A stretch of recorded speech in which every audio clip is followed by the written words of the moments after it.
This is Indiana High School Softball on Kankakee Valley Broadcasting's WKVI.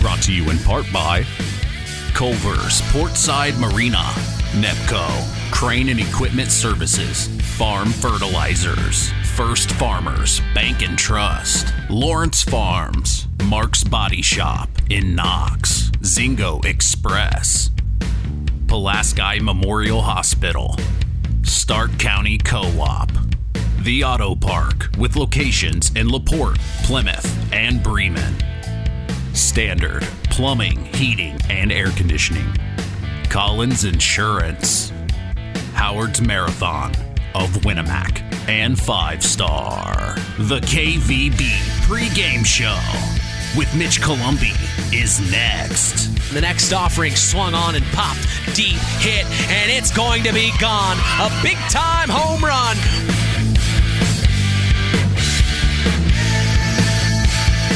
5 Star, the largest meat and grocery store in the area, focused on quality, value, and customer service. The 5 Stars in the name of the store come from 5 family members of the original owners serving in World War II, each one represented by a blue star on a flag hanging in the front window of the family home. That's why even decades later, 5 Star is known for its dedication to service. Now that dedication means savings for you. 5 Star, one of the We Care stores, the area's largest meat and grocery store, focused on quality, value, and customer service. Located, you know where, in the Knox Mall.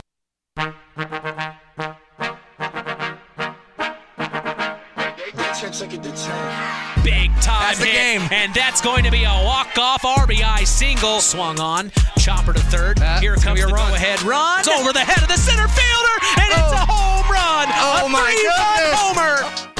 Welcome to the KVB pregame show. Now, here is the voice of KVB's WKVI Sports, Mitch Columbi. The new era continues here on Kankakee Valley Broadcasting's WKVI.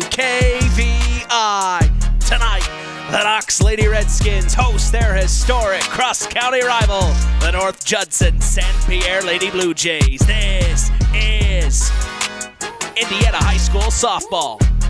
With us tonight, breaking things down and analyzing play on the diamond, our sports analyst, Brian Hammond. Hey, I'm Mitch Columbi.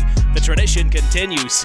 This is KVB's WKVI Sports.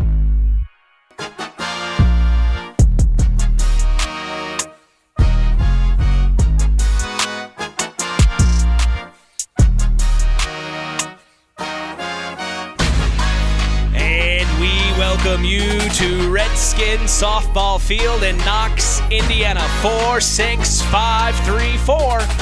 We are back for more as we are set to continue the new era of Kankakee Valley Broadcasting Sports on 99.3 FM and around the world, streaming live on WKVI.com as we get ready for our 5th softball broadcast of the 2024 spring sports season. We have talked with both head coaches of the Knox Lady Redskins, Richie Morgan, and the North Judson-San Pierre Lady Blue Jays, Gary Baxter, on the Saturday Sports Line. But when we look at the away team in today's contest, North Judson-San Pierre head coach Gary Baxter and his Lady Jays started their 2024 campaign on April 5th against Westville and won 7-3. They then traveled to North White and won 9-5 before losing to Caston on the 16th, 13-2. They then beat conference foe LaVille and won big time, 22-0. Then they beat Frontier on the road, 13-0. They hosted Culver Military Academy and won 15-5. Then fell to North Newton, 10-0, and then fell to Pioneer in a close one, 13-11. We saw them take on a tough loss to Winnemac on the road, 9-0. They then fell to North Miami on the road 19-9 before picking up a much-needed win against Oregon Davis 20-1. Last Thursday, they fell to Rensselaer Central 7-4, then beat South Newton in a doubleheader, Game 1 12-1 and Game 2 17-7. On Monday, we saw them host the South Central Satellites. They came up short in that one as the final was 7-0. The Lady Satellites prevailed. Their scheduled game against Triton last night was postponed to this coming Monday. The Lady Jays come into today's contest at 8-7 on the year and 1-3 in Hoosier North Athletic Conference play. Leading the team, swinging the bats for the Lady Jays is Anna Garbison. She's averaging a .475 at the plate.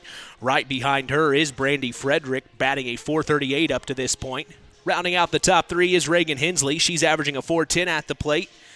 As a whole, these Jays are hitting a .342 batting average on 123 hits, 128 runs, 80 RBIs, while striking out 107 times. For the pitching, the Jays have used 4 different arms through the 81 innings pitched. They have an ERA rating of 3.37. They have allowed 110 hits, 100 runs, and have struck out their opponents 85 times. With us tonight, breaking things down and analyzing play on the diamond, we are honored to have a proud sponsor of KVB's WKVI Sports, Brian Hammond of Standard Plumbing, Heating, and Air Conditioning. He is our sports analyst. Welcome back, Brian. Hey, long time no see since basketball. I know, you feeling pretty good, but the weather's here. It's warmed up a little bit. Yeah, so, I mean, listen, it's 80 degrees outside. I mean, we dream of days like this in spring for softball.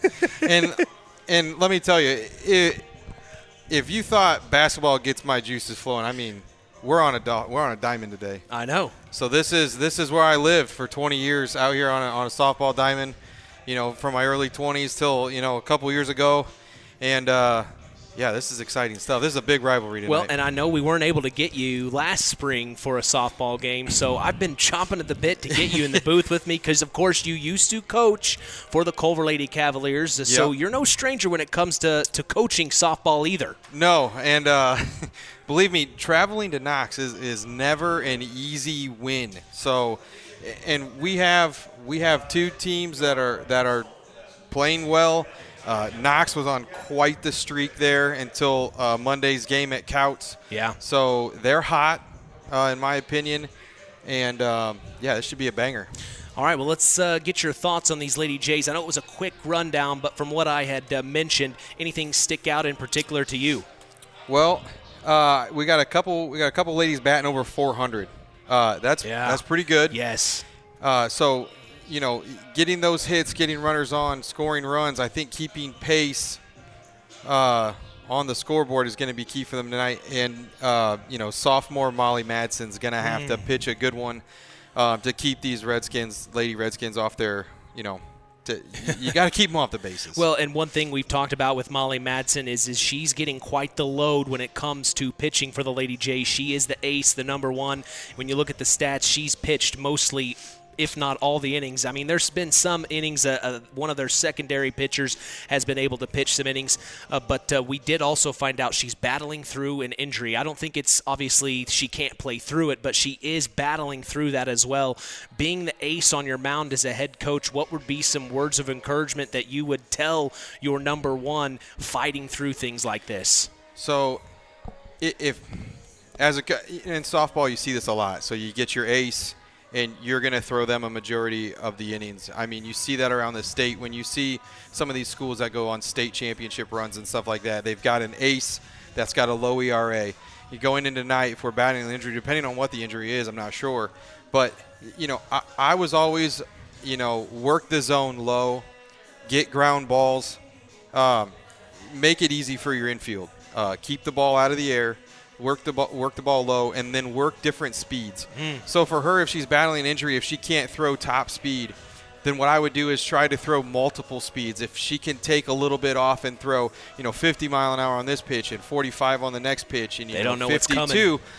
You can keep them off balance, and they can't really get that you timed up, because once they time you up, the hits just start flying. So that's what I would tell her is work the speeds, work it low, let's get ground balls, and let's try to get easy outs. Well, we go ahead and turn the page and look at the Knox Lady Redskins. Head coach Richie Morgan and his Lady Redskins started their 2024 campaign on the road against West Lafayette and fell 5-3. They then took on Argus and won 6-0. They hosted Frontier for their first home game and won big time, 16-2. On April 6th, they traveled to John Glenn and won 5-1 before falling to Hebron on the road 9-0 on April 10th. The Lady Redskins then took on Lebanon and lost 6-4. They then beat Brebeuf on the 13th, 11-7. Then on the same day, they faced off against Central Noble and fell 9-4.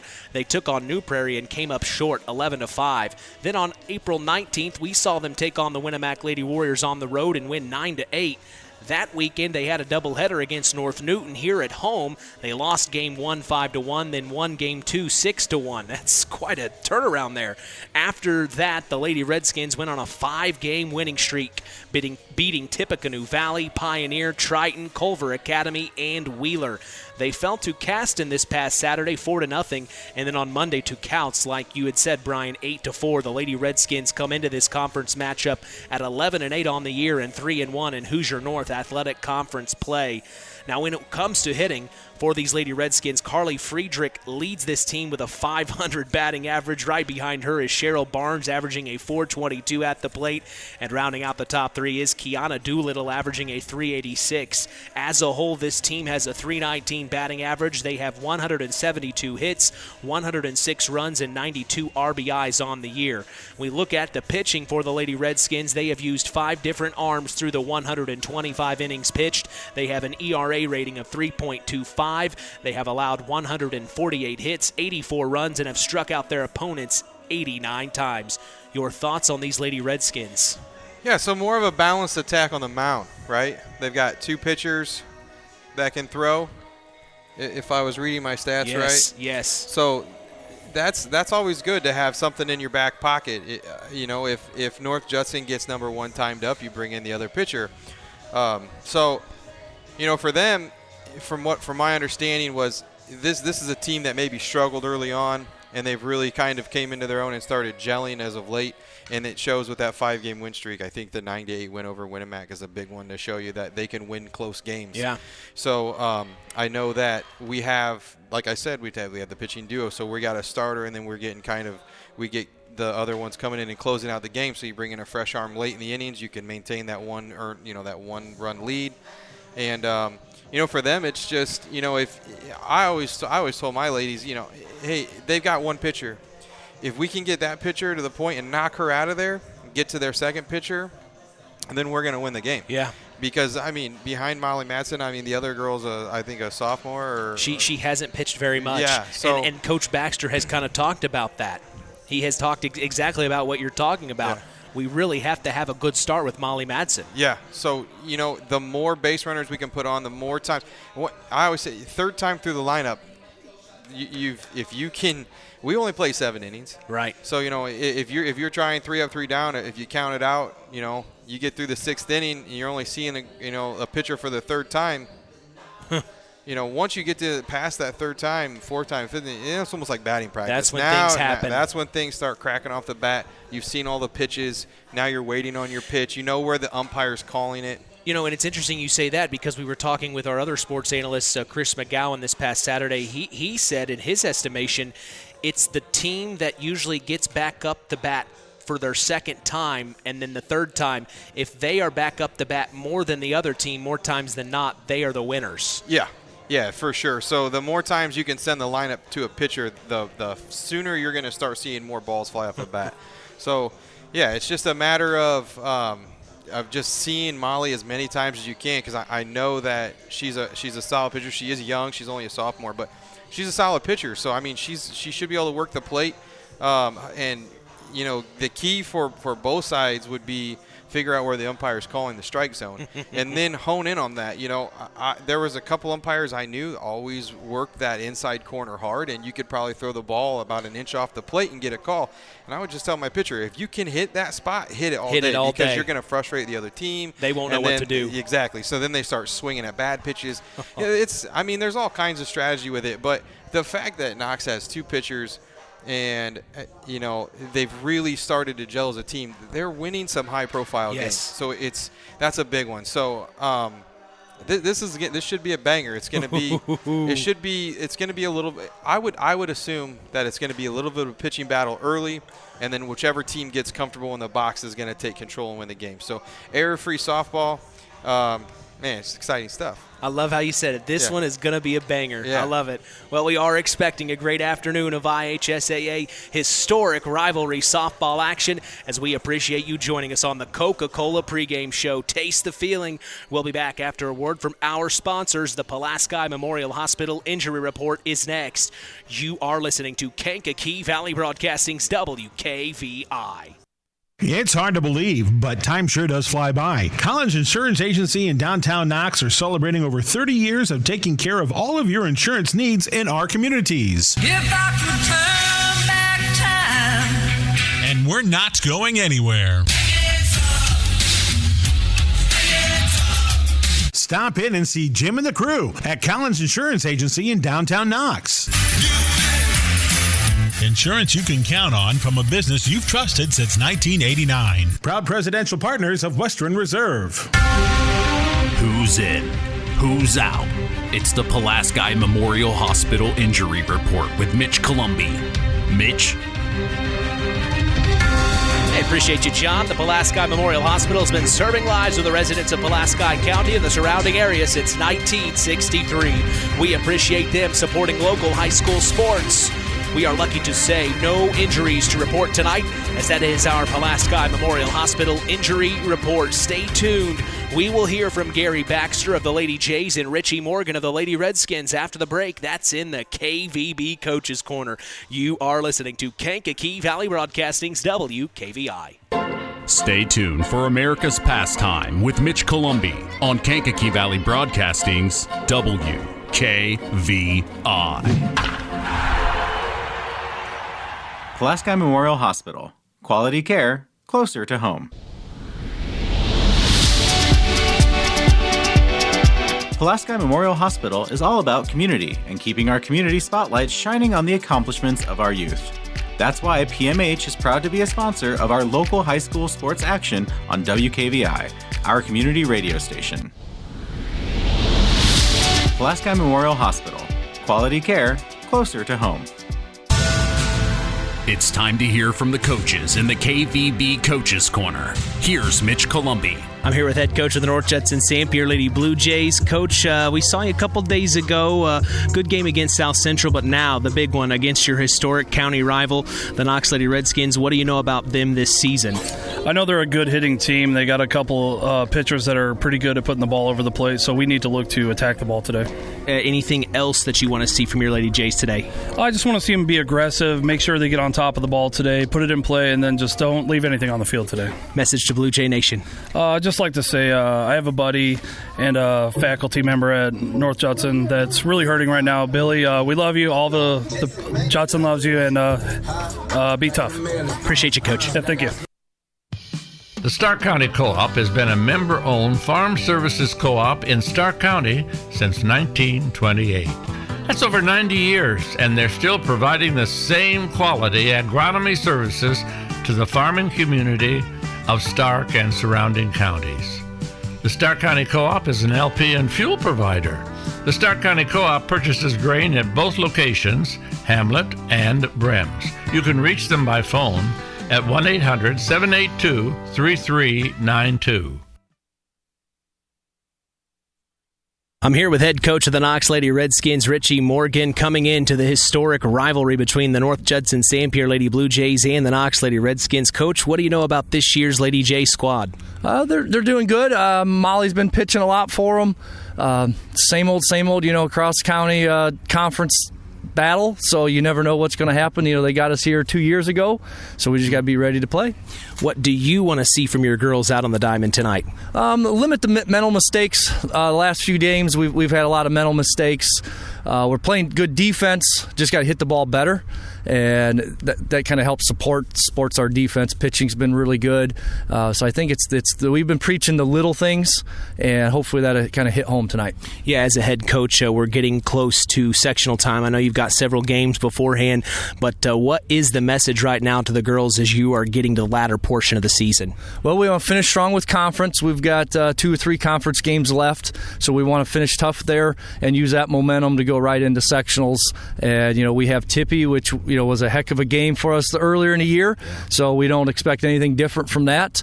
So just trying to get everything rolling the right way for that one. Message to Redskin Nation tonight who may be listening. We're going to go for a big W tonight. Coach, I appreciate your time. Thank you.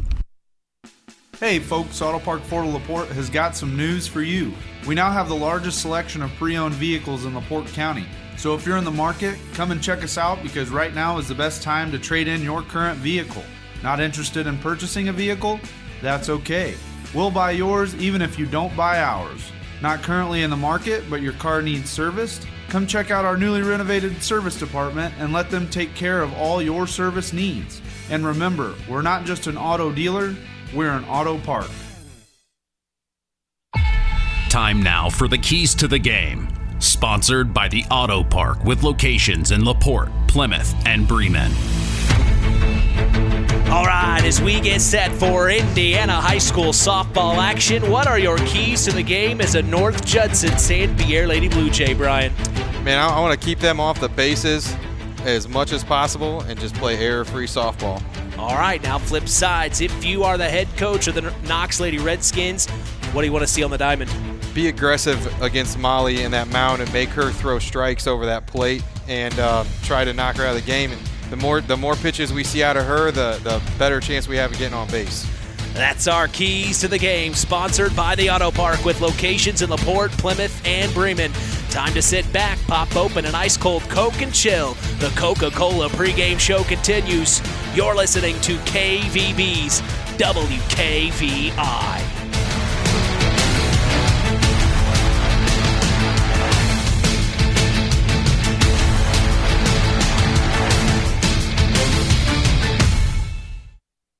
BP gasoline with Invigorate helps clean your engine and can give you more miles per tank. Continuous use may result in the following pleasant side effects: excessive smiling, feeling more relaxed, taking more drives just because, volunteering for carpool twice in a row, and bragging to your friends about how you use our best fuel ever. To find out if BP gasoline with Invigorate is right for you, stop by your local station to discover our best fuel ever. Versus minimum detergent gas, average restored 3 to 5 miles per tank, based on fleet testing and based on what you drive and how you drive. High school sports brought to you by Zingo Express. Now it's time for the KVB starting lineups.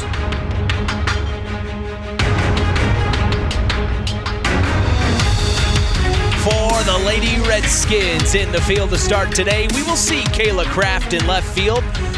The flex player, Jordan Goins, will be in center field and Elise Wolf in right field. The infield shows Joey Montague at third base, Cadence Qualls at second, Cheryl Barnes at first, Sarah Fort will be the shortstop, Kiana Doolittle behind home plate as the catcher, and Beth Barnes gets the call to start on the mound in this one.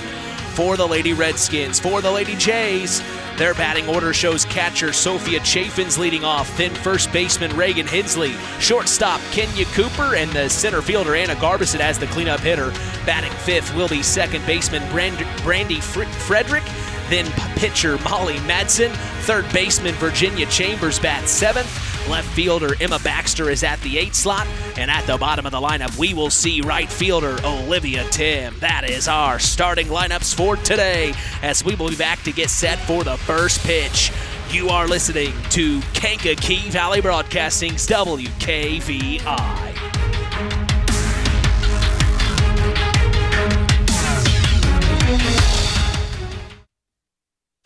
Stay tuned for America's Pastime with Mitch Columbi on Kankakee Valley Broadcasting's WKVI. Culver's Portside Marina handles all water and recreational needs. When it comes to pontoons, Godfrey leads the industry in performance and quality, and Portside Marina has them in stock. From Sanpan, Aqua Patio, Sweetwater, and Monaco pontoons, if you're looking for a family boat, Culver's Portside Marina can help. Discover the evolution of the wake boat through luxury models offered from Centurion and Supreme Surf Boats. Yamaha Wave Runners and Kawasaki jet skis are on the showroom floor waiting. Located at 514 West Mill Street in Culver. Stop in or call them at 574-842-5000. Culver's Portside Marina. The tradition continues with Mitch Columbi on Kankakee Valley Broadcasting's WKVI. From Knox, Indiana, welcome to game number 11 of our 2024 Spring Sports broadcast season to see the historic rivalry between the Knox Lady Redskins and the North Judson-San Pierre Lady Blue Jays. Hello again, everybody. I am Mitch Columbi. The tradition continues here on Kankakee Valley Broadcasting as WKVI will always be there. You can stay up to speed on local high school sports in this area by following us on social media. We are on Instagram at WKVI Sports, on X, formerly Twitter at KVB Sports, and on Facebook at Sports to the Max for all Kankakee Valley Broadcasting sports content. Well, we are proud to let you know the public address announcer today at Redskins Softball Field is Nathan Welter. Our umpires for this evening are Mike Lord and Bill Stark. With us tonight, we are honored to have Standard Plumbing, Heating, and Air Conditioning's Brian Hammond as our sports analyst along for the call. And like I said, I'm Mitch Columbi, proud to be doing the play-by-play as we are set for Indiana High School softball rivalry action from Knox, Indiana. Kankakee Valley Broadcasting is going to historic Wrigley Field to catch the Chicago Cubs take on the Cincinnati Reds Sunday, June 2nd.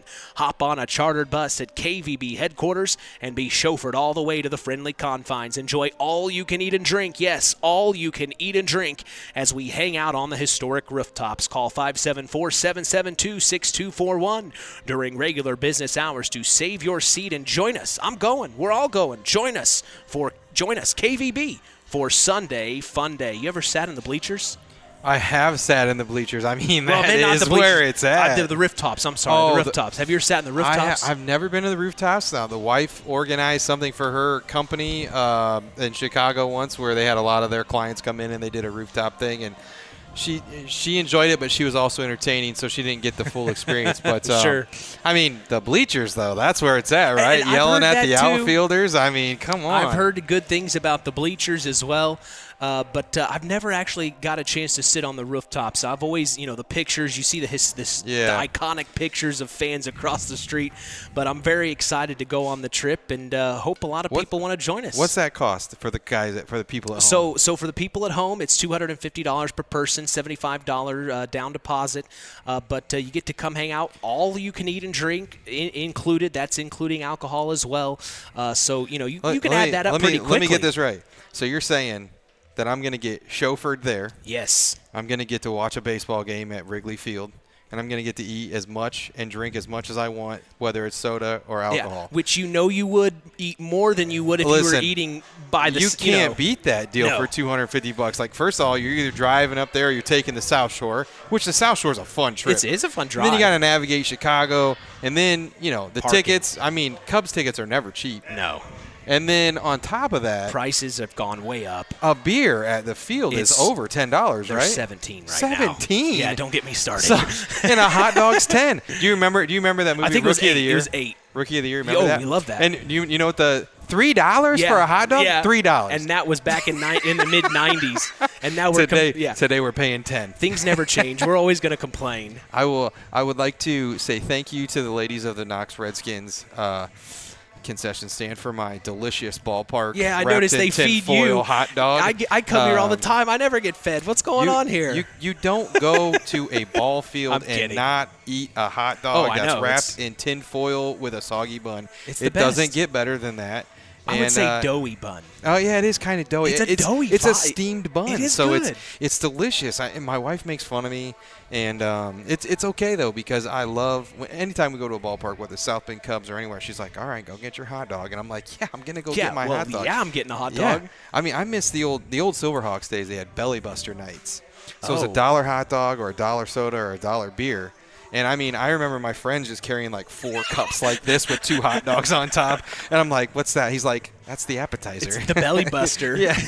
And it wasn't like the small hot dogs either. It was bun-length hot dogs. It was like, man, we go up there, we come home sicker than a dog. Well, and I saw the hot dog. Well, I saw the hot dog they gave you. They weren't those little bitty no, ones. Those that was were a quarter good hot beef. dog. Yes, that was quarter, the good hot quarter dog. pound all beef. Yeah. Now when I go home and the wife's like, "Why aren't you hungry for dinner?" Well, they fed me. They fed me. Yeah. Well, both teams are meeting at home plate with the head umpires, like we said, are Mike Lord and Bill Stark. As today's first pitch will be brought to you in part by Web Printing and JT Shirt Shack in Winamac. We also appreciate them being the sponsor for the Tyler Roth WKVI Athlete of the Week Award given out each week on the Saturday Sports Line. That's the longest-running high school sports show in Indiana, thanks to our very own Harold Welter. He came up to say hello to us and then jetted out of here real quick, so a big-time shout-out to Harold Welter. He's here in attendance, of course, supporting these Knox Lady Redskins. Both of his granddaughters are on this team, and they will be playing, Beth Barnes being one of them on the mound, and then also Cheryl Barnes. She will be up to bat several times. She's, like we had mentioned, she's top 3 on this team in batting percentage right now. Yeah, .422. That's a pretty impressive batting average. So that's why he's here in support of his Lady Redskins. Do you think – now they're sisters, right? Or yes. Okay, yes. So do you think that there's any at-home competition between those two ladies? I guarantee it. Oh, yeah? Well, I'm batting .422. Oh, yeah? Well, I have more wins on the mound than you. Yeah, exactly. That's got to be a fun atmosphere. Oh, absolutely. And like he said that. So those two ladies and Molly were playing travel ball together. So, I mean, not only is this a great rivalry, but that's what I loved about softball is, like, you would go play a team, and you're like, oh, hey, there's 2 of my travel ball teammates over there, and then they got to get their pictures. Everyone knows each other. Yeah, so it's always fun stuff, softball is a huge family, and we're rivals out here, but, I mean, the conference meetings at the end, you always joke and talk, yeah, this should be some fun stuff tonight. Well, and then the same thing, I get the same vibe when West Central and Winamac meet up. When those 2 Pulaski County teams meet up, it's the same thing. They know each other from travel ball, but then, like you said, when it comes time to that rivalry matchup, my goodness. They'll go to their travel teams this summer, and they'll be like, beat you. Yep, beat you. Remember that? Gotcha. Remember that game on May 8th? Well, the Lady Jays are in their blue jerseys with gold sleeves, all white pants with blue trim. We see the Knox Lady Redskins in red pants with white jerseys and red trim. This is the historic battle, the historic cross-county rivalry. Nobody misses. The battle for Stark County is on between these 2 teams. As they are going through the starting lineups, we'll go ahead and turn it over to our PA announcer, Nathan Welter. Starting at shortstop, number 6, Sarah Ford. Batting second, starting at second base, number 32, Cadence Qualls.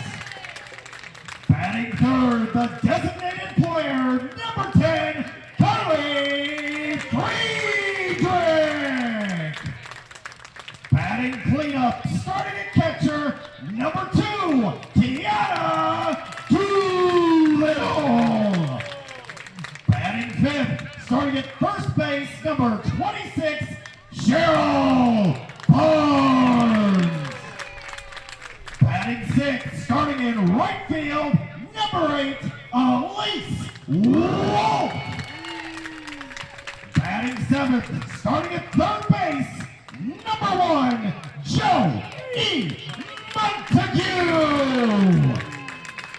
Batting eighth, starting in left field, number 30, Kayla Kraft. Batting ninth, starting pitcher, number 4, Bethany Barnes.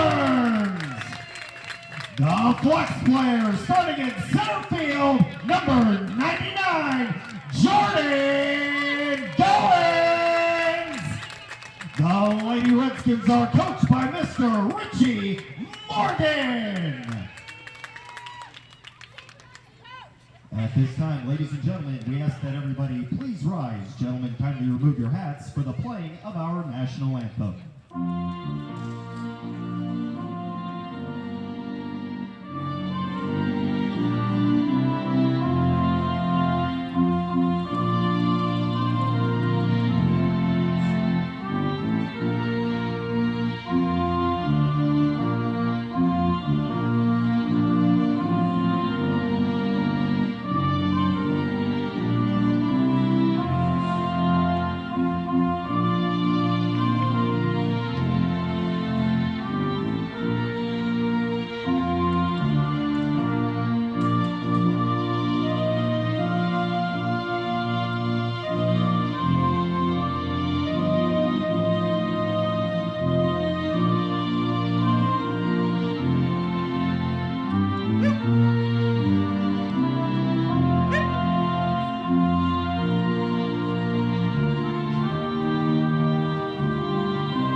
Every morning, join Rich Wallen on the WKVI Morning Show, Monday through Friday, 5 a.m. to 12 p.m. Central.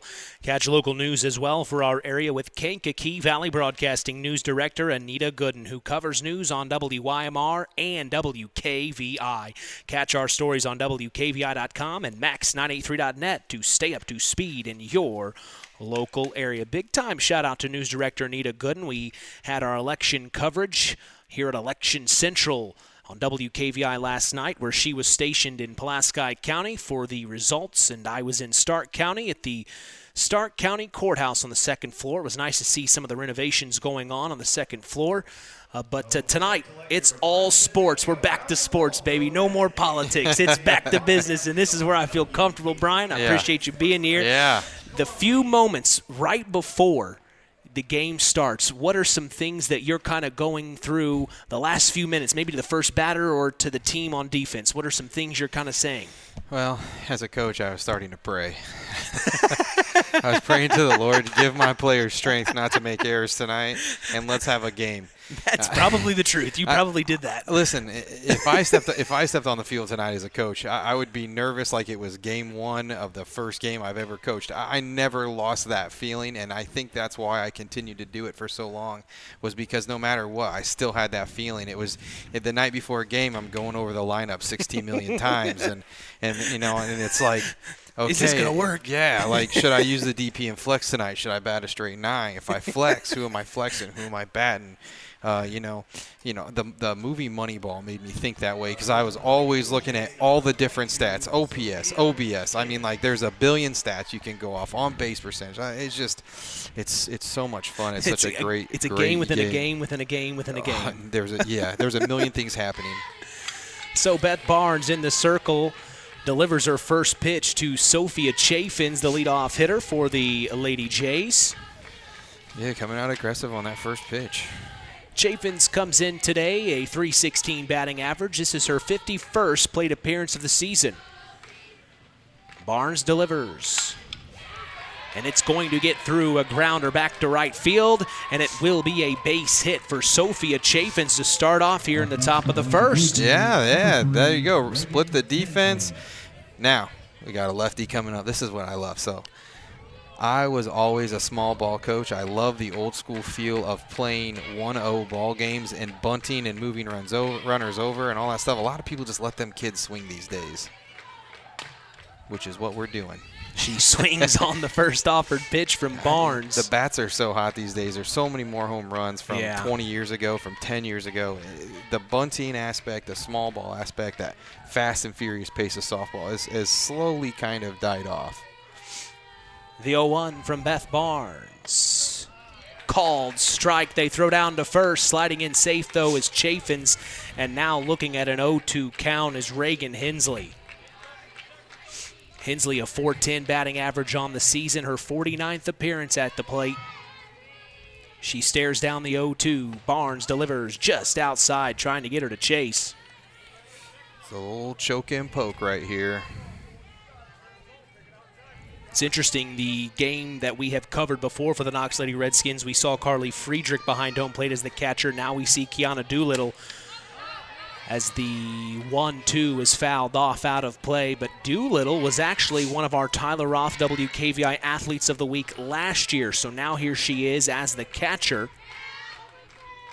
And Carly Friedrich is the designated player today for the Lady Redskins. The 1-2 outside, 2-2. They throw down to first again. They're really keeping an eye on Chaffins.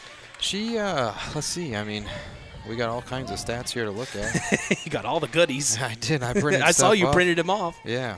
Let's see. Base running. How many stolen bases does this lady have on first base? 2-2 inside. Little chin music makes the count full.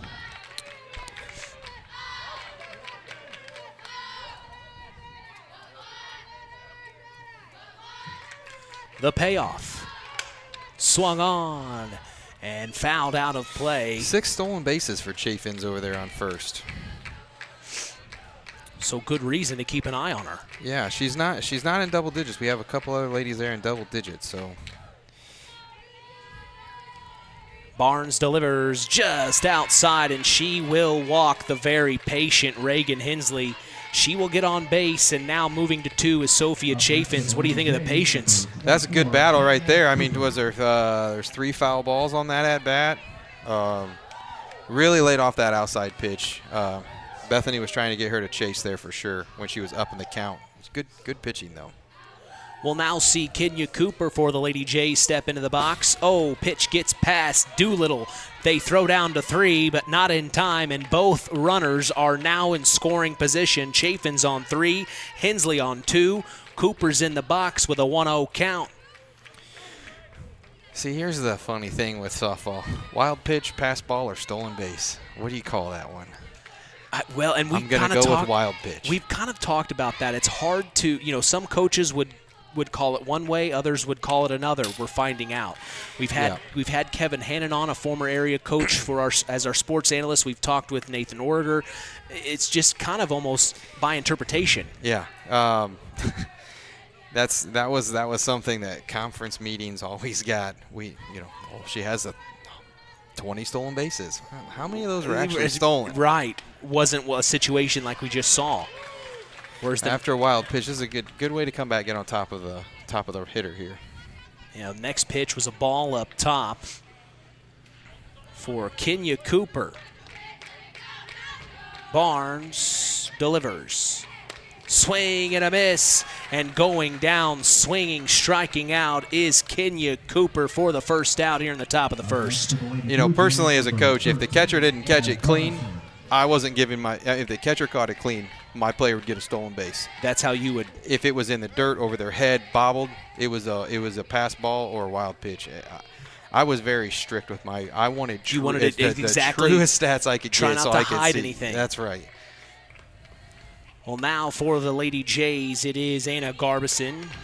And we saw this lady on basketball court this year, didn't we not? Yes, we did. Yeah, over at Culver. Yes, Anna Garbison being one of them. Also Reagan Hensley.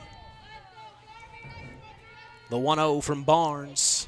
Swung on, foul tip. So now it'll be a 1-1 count here. Garbison comes in today. A .475 batting average. Very, very good batter for these Lady Jays. This is who you want at the plate with runners on. The 1-1 swung on and missed. Strike 2. So now it's 1-2. Beth Barnes trying to keep those runners at bay. Runners in scoring position. This is where you got to make contact. Any contact. You got to put the defense in a bind. Garbison. The 1-2 inside. And that is 2-2 now. Close call. That's a gutsy take right there with a 2-1 count. He called that corner earlier.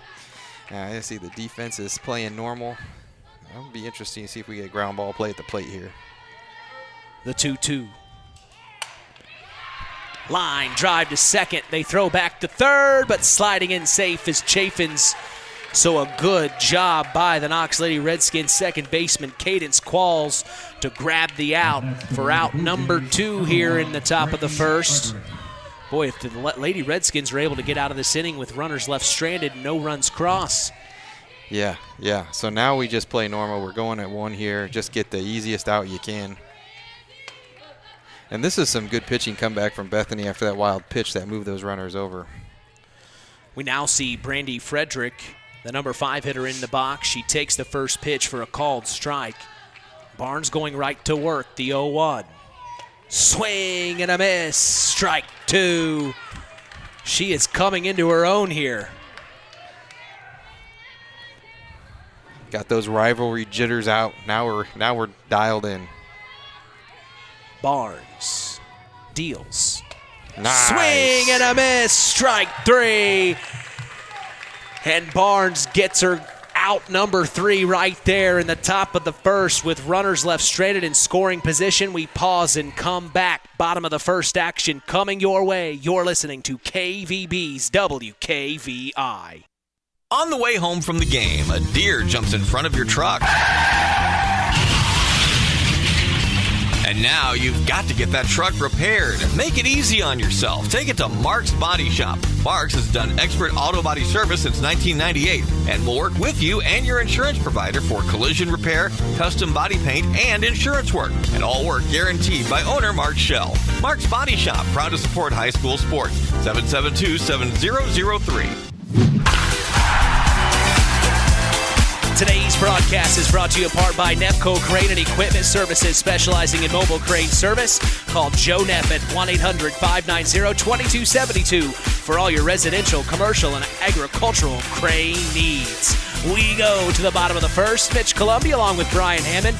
The historic cross-county rivalry between the Knox Lady Redskins and the North Judson-San Pierre Lady Blue Jays is happening now on KVB's WKVI. Well, what'd you think? That was a good first inning. As advertised? Yeah, this is the first softball game I've got to watch this spring. My kids keep me pretty busy with travel soccer, so I've been meaning to make it over to Plymouth now. They're actually pretty decent this year over there, so I've been meaning to get over there and see a game. It looks like they're going to finish second or third in the NLC, which is a very, very tough conference, usually a tough conference. So, but I haven't been able to. I always try to make it to a Culver game, actually, because that's, where I did my varsity coaching at. Right.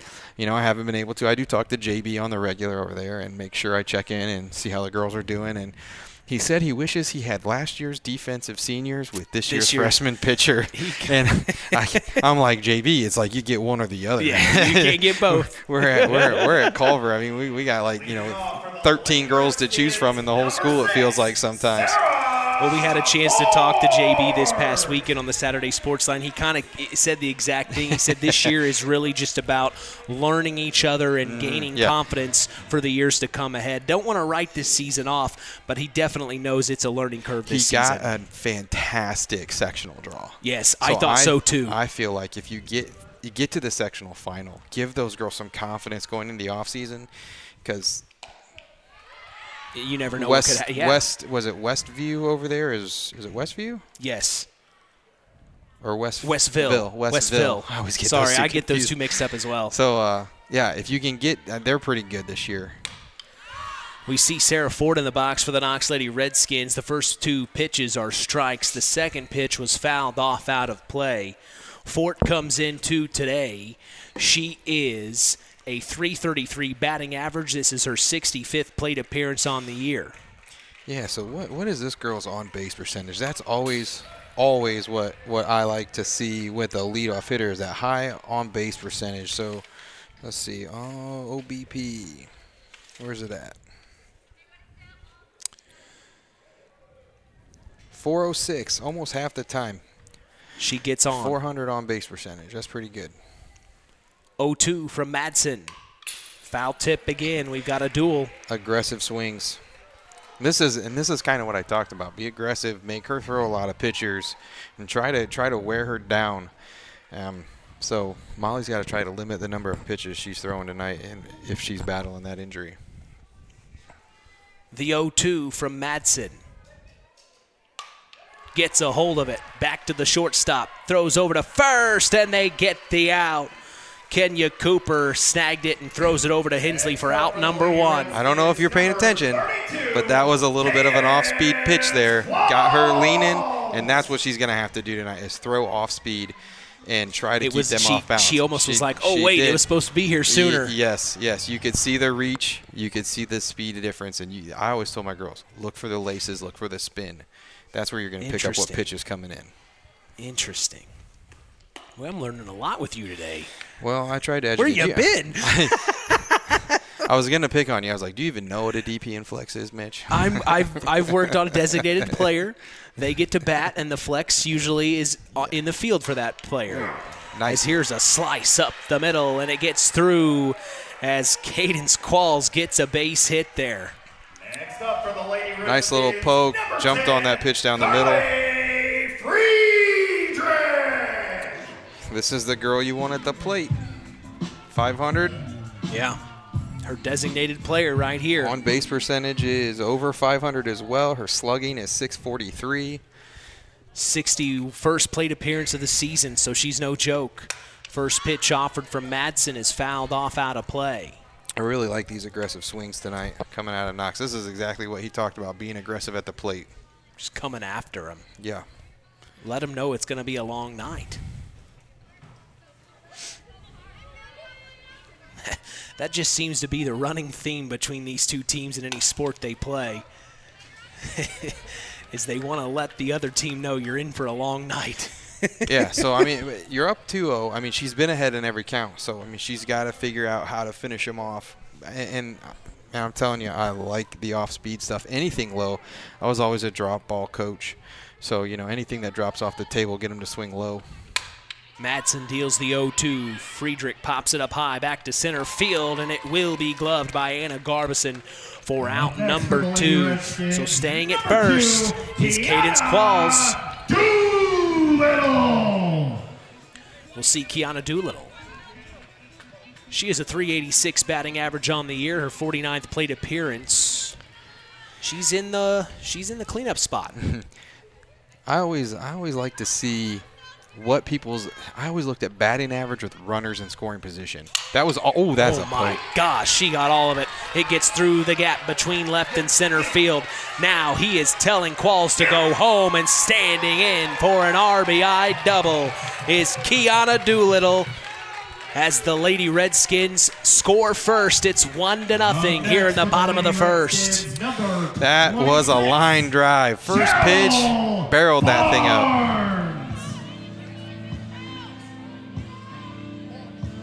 It looks like there will be a courtesy runner for Doolittle. It's number 3, Addison Spanagle. Courtesy runner for the Lady Redskins, number 3, Addie Spanagle.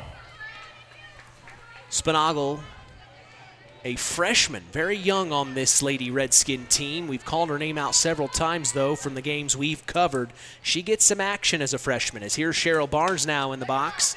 Swings on the first offered pitch. Chopper to third. It's bobbled. Throw over to first, but not in time. She's safe, and she advances the courtesy runner, Addison Spanagle, to 3. So would you say that is reaching on first by error, potentially? That is a reach on error right there. Yes, sir.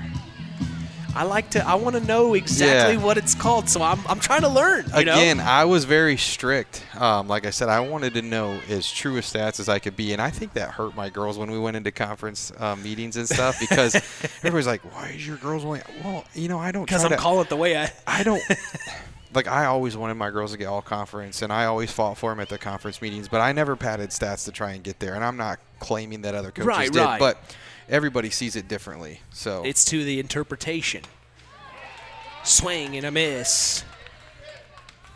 As this is number 8, Elise Wolf, the number 6 hitter in the box. The scoreboard says 1-1. I think that is correct here from Madsen.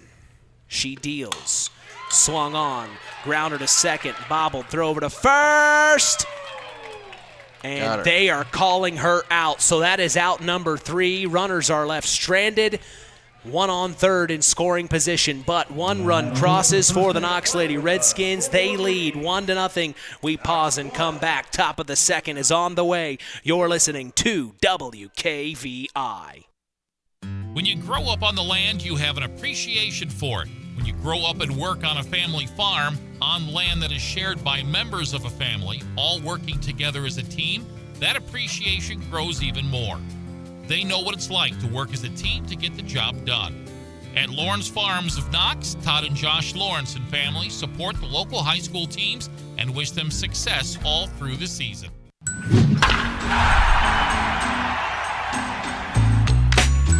This afternoon's historic rivalry broadcast is brought to you in part by First Farmers Bank and Trust, providing state-of-the-art banking with old-fashioned service. We thank them for supporting local high school sports and helping continue this tradition on KVB's WKVI. We go to the top of the second. The Knox Lady Redskins lead their historic rival, the North Judson-San Pierre Lady Blue Jays, 1-0. Mitch Columbia along with Brian Hammond. We are very excited to be here in Knox, Indiana, seeing this battle play out. The Lady Redskins were able to bring one run across there, Brian. Yeah, nice line drive. Squared up the first pitch. Hey, if I'm coaching the Knox Lady Redskins, I'm saying, listen, Molly's throwing the ball. She's looking for first pitch strikes. Let's attack it. Yeah. And until she changes her strategy. And that's exactly what Doolittle did. And she squared it up, sent it out to, left center field for that double? Yep. Now here's the situation. If I'm Molly and I've got the bat that I've got, I'm trying to help my cause out right here. This is what you got to do. We will see the 6, 7, and 8 hitter of the Lady Jays as it's Molly Madsen up the bat first. She faces the other pitcher for the other team. That's Beth Barnes for the first time tonight. She takes the first pitch for a called ball. These are always fun little battles, seeing pitcher on pitcher hate here. Taste this, little of that. Madsen steps back in, the 1-0 from Barnes. Swung on, popped up high, back to left field.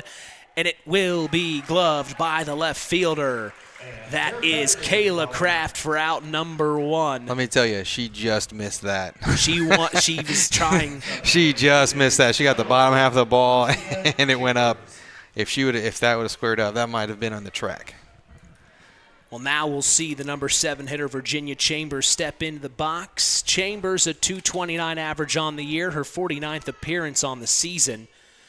She shows bunt there, didn't pull it as she tried to get contact on the barrel, but unfortunately it gets past her. Fortunately for Beth Barnes, that's a strike, and that is strike number 1. That's always a touchy call for me. 0-1. Called strike again. This time, Virginia Chambers lets it go by, thinking it may have been up top, but no, called strike. Barnes. The 0-2. Fouled off to the right, out of play. Trying to get that timing down. Beth is doing a nice job working back and forth on the plate, working both corners, keeping them guessing. As she went outside, now she's back inside. She's throwing different pitches. This is good stuff. In on the hand, she swings and foul tips it, keeps it 0-2 here. I want to give a big-time shout-out to John Tao, Knox Facilities Director. Always does a fantastic job getting the fields here at Knox High School ready for their games. I had a chance to catch up with him. Did a very good job here this afternoon. The field looks great as the next pitch is a ball, 1-2 count.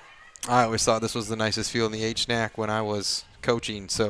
But I hear Winnemack's got a pretty nice facility these days. Winnemack has really made the step, as now here is a line drive. It gets past the shortstop and a base hit for Virginia Chambers. She gets on base with 1 out. Yeah, that's a good battle. I mean, what I like what I'm seeing here is these pitchers are getting on top, and the batters are not chasing. They're still being patient. And that's a great show for both of these teams of how they're going to get runners on base and make these pitchers earn it tonight. Next up, Emma Baxter for the Lady Jays. She shows bunt, and it goes foul. Another thing I'm just now noticing, we had mentioned Kiana Doolittle started as the catcher. Now here we are in the top of the second. We see Carly Friedrich. That's the beauty of the DP and flex. You can literally play any of the 9 girls on defense that so you he want. can choose when he wants her to be the catcher at what inning. Yes. See, game within a game within a game. Oh, yeah. Next pitch offered to Baxter. Ball called. Evens up at 1-1 now. A nice little check swing. It's hard to get that call when he's standing in the B position instead of the A position down the line. So, just little things. Oh, change the call. Challenge and a change. That is strike number 2 on a check swing. Oh, really? So yes. They did check it, and it is a called strike. As a coach, you can ask that is a stolen base. So you can ask the plate umpire for help, and I mean he can tell you to wipe your nose with it, but he can then check with his base ump, and he can make the call from out there because he's going to see that barrel of the bat coming around. So yeah, you always can check. Well, Baxter swings and misses for strike 3, but it gets past Friedrich, so she advances to first. She gets there before Friedrich had a chance to get it to first. They tried to throw to 2, where the advancing runner Virginia Chambers was going. They weren't able to make that. That's why Brian said, yes, stolen base there for Virginia Chambers. And now the Lady Jays have a runner in scoring position. It does look like they did get the runner at first, evidently. She's standing on second base. Oh, now. My goodness, Brian, where am I at? So Virginia Chambers at 2. Emma Baxter did get out. So Emma Baxter is out for 2 outs in this inning. There's 1 runner in scoring position, it being Virginia Chambers, and Olivia Tim is up at the plate looking at an 0-1 from Barnes. Pitch up top, ball called, evens up at 1-1. Now Friedrich is walking Chambers back to 2. So I don't have a great view of first. On the last strikeout, did that runner try to run down to first? She did. Okay, so yeah, here's a little lesson. First base occupied less than 2 outs. You don't have a drop third strike in effect right there. So I see. So if they threw to first adder, that would be a mental error. Great play by the third baseman coming over right there. That is fantastic. Yeah, chopper to third, throws over to Cheryl Barnes, and that is out number 3. A runner in scoring position is left stranded for the Lady Jays. It's still 1-0. The Knox Lady Redskins lead their historic cross-county rival, the North Judson-San Pierre Lady Blue Jays. We'll be back after this. At First Farmers Bank and Trust, agriculture has been a cornerstone of our business for more than 135 years. Our personal relationships within the ag community run deep for multiple generations. If you're looking for a financial partner that knows, understands, and supports agriculture, I'd love to hear from you. I'm Isaac Blue, ag banker at First Farmers. Come into our Knox, North Judson, or Culver branches, or visit us online at ffbt.com when you're ready to talk about growing your operation. First Farmers Bank and Trust, member FDIC, equal opportunity lender. Today's game is brought to you in part by Howard's Marathon of Winamac, serving Pulaski County for 44 years. Call 574-946-6894 and ask for Howard or Dean. We thank them for supporting local high school sports and being part of this wonderful tradition. 1-0, the Knox Lady Redskins lead. We go to the bottom of the second. Mitch Columbia along with Brian Hammond. We're so glad you've joined us on this beautiful sunny afternoon in Knox, Indiana. We will see the 7, 8, and 9 hitter for the Knox Lady Redskins. It's Joey Montague, the third baseman, stepping up to bat first. Molly Madsen still in the circle for the Lady Jays. She'll deliver the first pitch, and it's swung and missed for strike 1.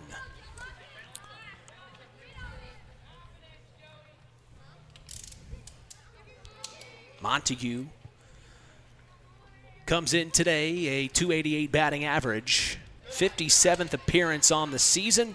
She takes the next pitch inside for a ball. A little frustration out there on the mound over Molly on that pitch.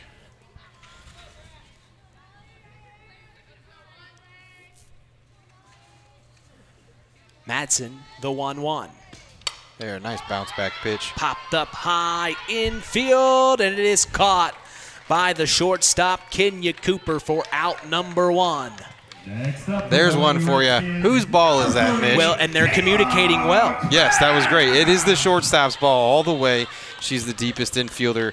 If you hear a player behind you calling for a ball, you are getting out of the way. She's got the best look and run at it. So that's good, yeah. I always tell my pitcher, just get the heck out of there and let your fielders do their job behind you, unless it's like dead nut center to you in that circle like a bullseye. Well, and then, how many times have you seen errors happen even at the major league levels because communication between outfielders, that happens quite a bit, actually. Yeah, outfielders have precedence at the grass line. Once an outfield, if an infielder's going back, in my opinion, and they're getting into the grass, easier to come they forward. always easier to come forward. You're absolutely right. Foul ball. Chopper down the line. This is number 30, Kayla Kraft, the left fielder. She took the first pitch for a called strike. This foul ball makes it 0-2 now. Yeah, this is another situation. Molly's up in the count, and I really think that the off-speed pitch is going to be her bread and butter tonight if she decides to use it. If she's got it in the arsenal, I'd be using it as much as possible. I wouldn't fall in love with it, but definitely up in the count. Swing and a miss on the 0-2, and going down, striking out, is Kayla Kraft for out number 2. Yeah, good bounce back. She started out a little rough there, but she bounced back great with some great pitches. Again, you don't have to throw the off-speed stuff over the plate either. You can always throw it, inside or outside. Make them chase a little bit. Yeah. Second guess what's coming next. Yeah. The number 9 hitter, Beth Barnes, steps into the batter's box. A .296 average on the season. Check swing. They look down to Mike Lord in the infield. He says she's safe.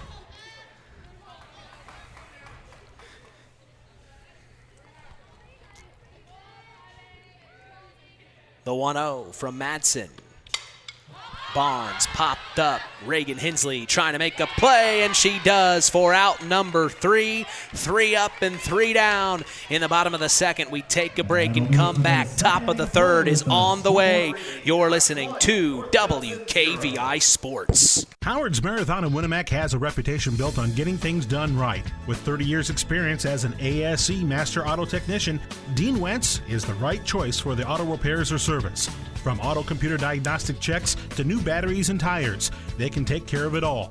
Howard's Marathon is a proud supporter of area high school sports and wishes all teams a great season. Howard's Marathon, 121 South Monticello Street in Winnemac. Call 574-946-6894.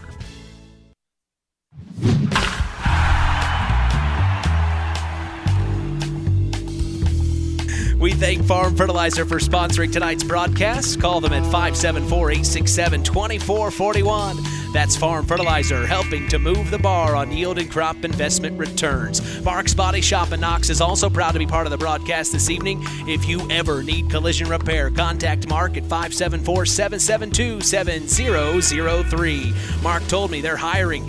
Get your applications ready and turned in for consideration at Mark's Body Shop in Knox. 1-0. The Knox Lady Redskins lead the North Judson-San Pierre Lady Blue Jays.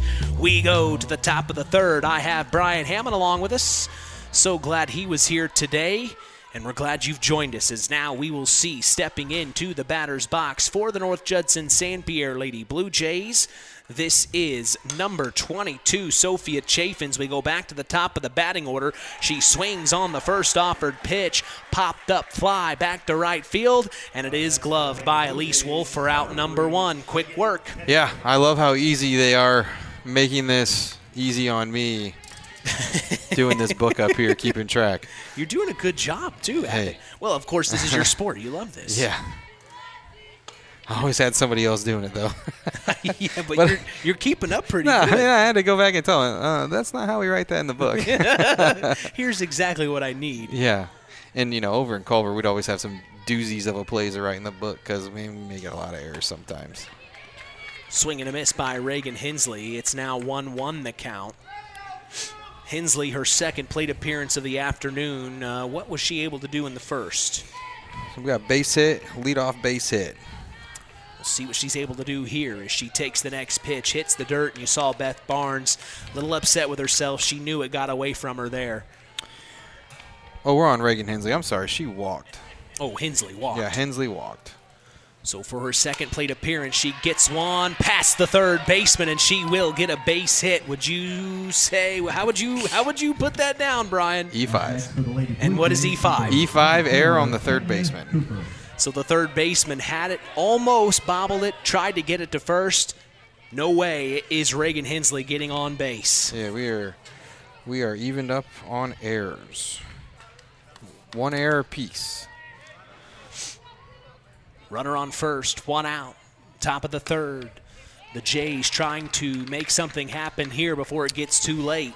You know, I almost feel like this umpire is a little more generous at the front part of the at-bat than he is on the back end. He's getting a little tighter at the end. I mean, it's like, ooh. So, like, you know, if she throws that outside corner again and he calls ball, it's kind of, as a coach, you're kind of like, you know, that was a strike 2 pitches ago. What's going on here, buddy? 0-2 the count.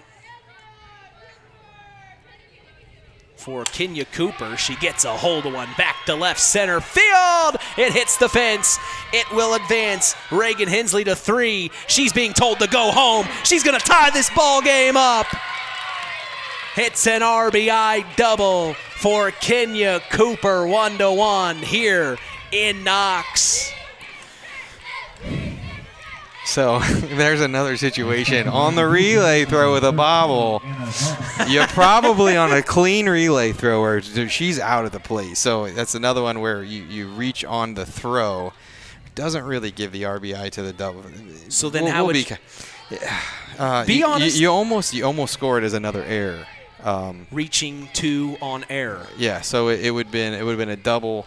She's easily getting third on that hit. She's only getting home because of the bobble. Gotcha. Otherwise, she's out. She's caught. This is what I need. Yeah. I need to be correct so that the listeners at home don't think I don't know what I'm talking about. You see Kiana Doolittle now is back in as the catcher. Yeah, they seem to be alternating here. Maybe it's the heat. Maybe they just want different looks for Beth on the mound at different parts of the lineup. Right. This is Anna Garbison at the plate. She's staring at a 1-1 from Beth Barnes. Beth. She deals. Up top, misses for ball 2. And another runner in scoring position, that being Kenya Cooper on second.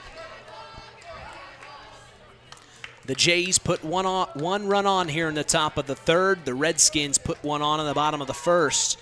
That's how we have the score we have now, 1-1. The 2-1 from Barnes. Just misses outside. 3-1 now. 3-1 count. What are you telling your batter?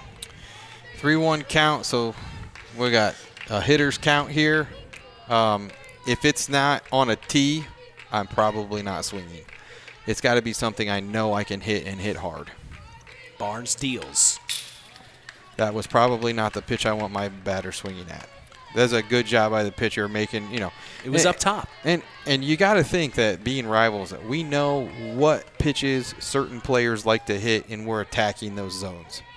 So it's really hard. You play 28 games in a high school season inside of 2 months and like literally 6 weeks. Full count, swung on, back to short, throws over to first, safe. The advancing runner to 3. They get the out for out number 2. Kenya Cooper was trying to get to 3 while the throw over to first happened and unfortunately got tagged out, but getting on base safely is number 13, Anna Garbison. So she's on first now. What a job by the Lady Redskins to get that advancing runner. I thought they called her out. I just messed my book up.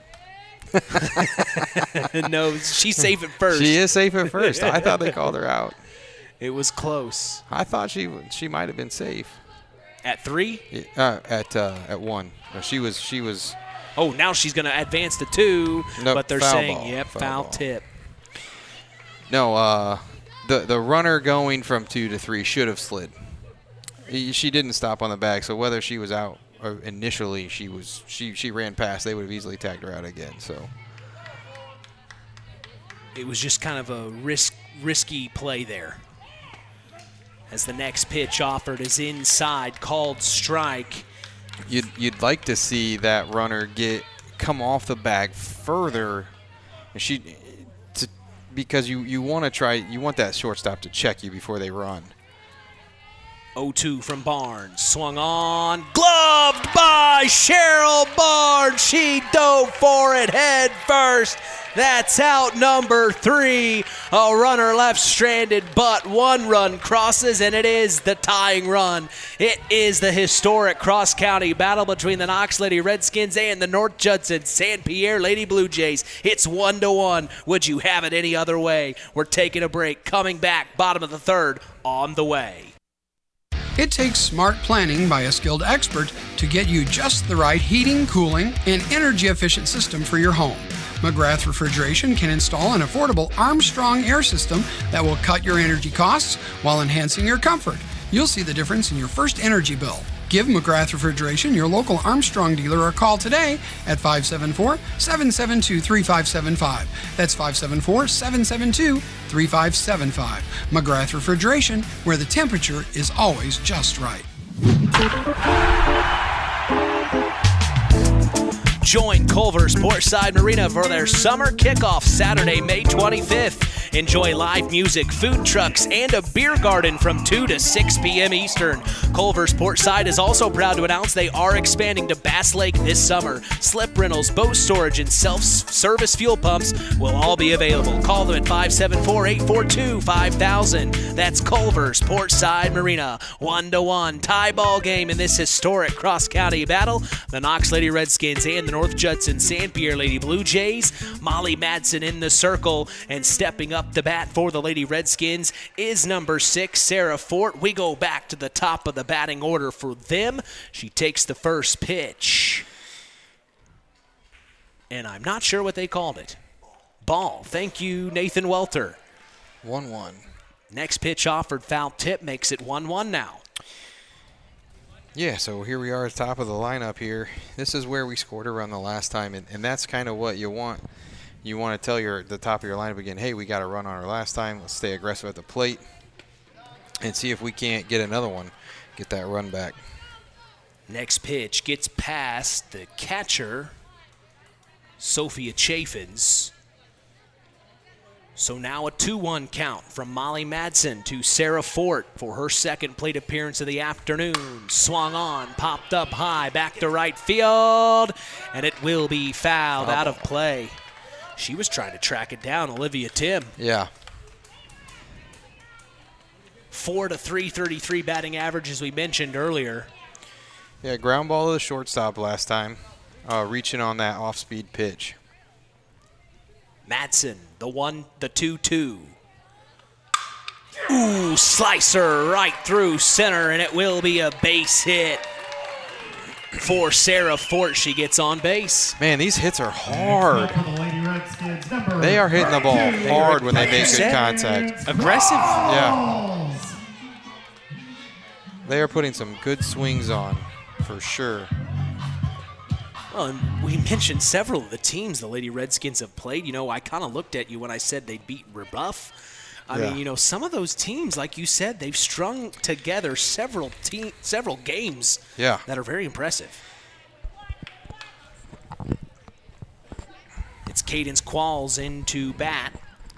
She takes the first pitch for a called ball. The 1-0 from Madsen, swung on, and it gets through again. Back to center field, and it will be a base hit.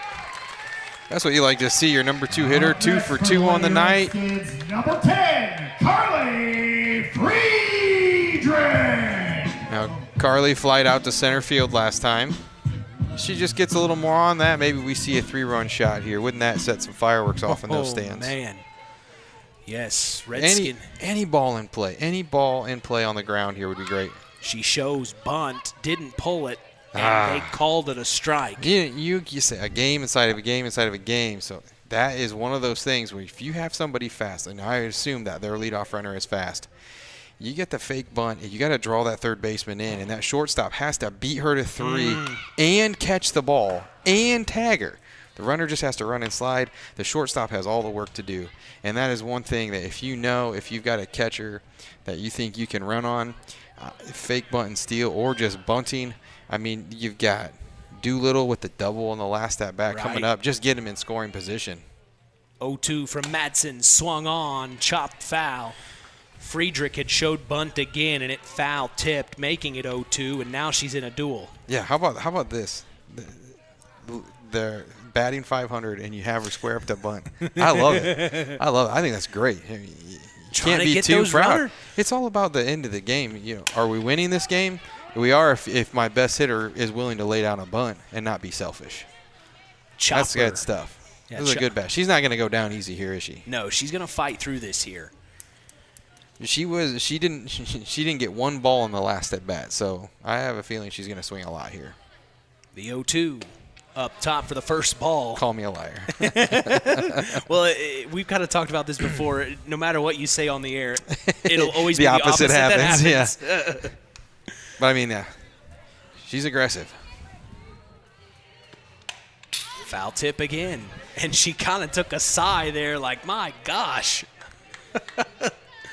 Her and Molly Madsen are going at it right now. One runner in scoring position for the Lady Redskins. They have 2 on. Nobody out right now here at the bottom of the third. She's only struck out 5 times on the season. Jeez. Pops one high back to center field, and it is over the head of Anna Garbison. This will advance the runner to 3. Now she's coming home and standing in for an RBI double. 100% RBI double. It is Carly Friedrich. She brought the go-ahead run across, and the Knox Lady Redskins now lead 2-1 here in the bottom of the third. Okay, with Doolittle up. This is interesting. This game could get out of reach quick and with a hit here. And we've talked about it on the Saturday Sports Line before. Here's the first pitch. Chopper to short. Cooper grabs it, gets it over to first for out number 1. Trying to double play. She's safe at 3, but that does bring another run across. So a sacrifice RBI. Well, we wouldn't call that a sacrifice in softball. But that is an RBI for sure for them. That's an RBI. It's just an RBI. For Doolittle. Yeah. So you only get sacrifices for sac flies and for bunts. Okay, thank you. So if you bunt to move a runner over successfully and get thrown out at first, you're going to get a sacrifice, which doesn't hurt. So, I mean, she did her job. Any ball in play is scoring a run. Especially, so in this situation, I mean, with runners in second and third, I'm playing my infield in. That shortstop should have been playing in. You have a chance for the play at the plate. So I don't think this is a game. And Cheryl Barnes gets a grounder to short, bobbled by Kenya Cooper, and reaching base on error is Cheryl Barnes, but she does bring Carly Friedrich home. So that's 3 runs in this inning for the Lady Redskins. They lead 4-1. Yeah, before that hit, as I was saying, this is not a game where I think you want to be down by 3 runs. It's going to have to stay close. Yeah, you're going to want to keep it within reach. So every run's counting, and you get runners in scoring position, you have to play your infield in. Now, Knox, on the other hand, now going forward, you don't care about 1 run coming across maybe in the 4th or 5th inning, so you can play deep and make sure you get your outs and get out of innings faster. Elise Wolf up to bat. She gets one past. It's grabbed by the second baseman, thrown back to first. It is called out for out number 2, but it does advance Cheryl Barnes to second. That's a good job by the second baseman. She hung in there, and the first baseman recovered nicely after going after that aggressively. Joey Montague, the left-handed batter, going up against a right-handed pitcher for the second time today. Fly out to the shortstop at her last at bat. Ooh, showed bunt, didn't pull it. Yep, little slap bunt. Yes. That's kind of a dying art. Like, I remember when that became a thing in the early 2000s, the slap hitting came in, and they just sped the game up even more than it already did. Next pitch, slap bunt again, right to third, down to first. She's safe. And Cheryl Barnes advances to 3, and now runners on the corners for the Lady Redskins. Yeah, it is super tough to get out anybody with any kind of speed coming out of the left batter's box. Next up for the Lady Redskins. So now Kayla Kraft for her second appearance of the afternoon. Nope, they're bringing in Messer here, 17 as a pinch hitter. So we will have a pinch hitter in Aaron Messer at the number 8 slot.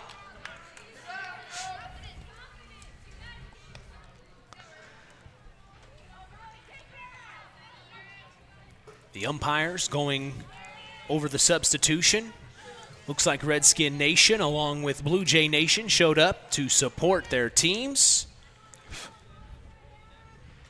really doesn't matter the sport between these two schools. It's going to be a good game. It's a pretty good fill of bleachers there. First pitch offered from Messer. She swings. Chopper to second. Throw over to first. And that's the third out. But 3 runs crossed for the Knox Lady Redskins. They are in really good shape as they lead 4-1. We pause and come back. Top of the 4th coming your way. You're listening to KVB's WKVI. The key to high-yielding crops is accurate and dependable soil testing. This is Andy Awald of Farm Fertilizers and Seeds. Having the right information to make the most profitable fertility decisions is what Image Services from Farm Fertilizers and Seeds is all about. We combine cutting-edge technology and computerized record-keeping with a common-sense approach to soil sampling and fertilizer recommendations. Whether it be by management zone for field-level applications or grid-based for variable rate applications, count on Image Services by Farm Fertilizers and Seeds for your soil service needs this fall.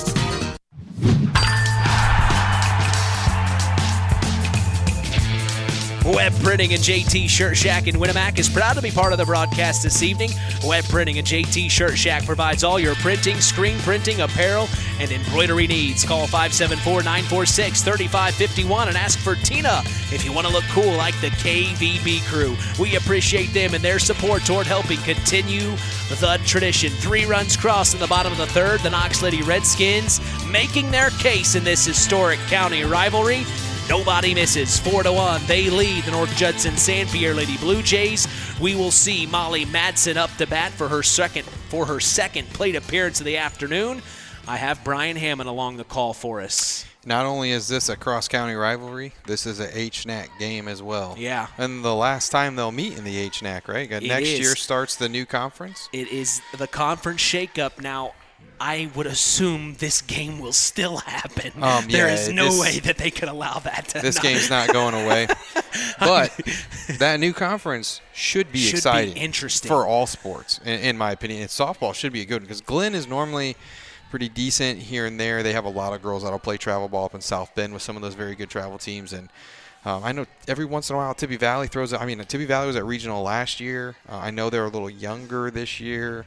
A new coach this year, so maybe they're struggling over there with adapting to that. I believe it's Brian Barger who was a coach there in the early 2000s.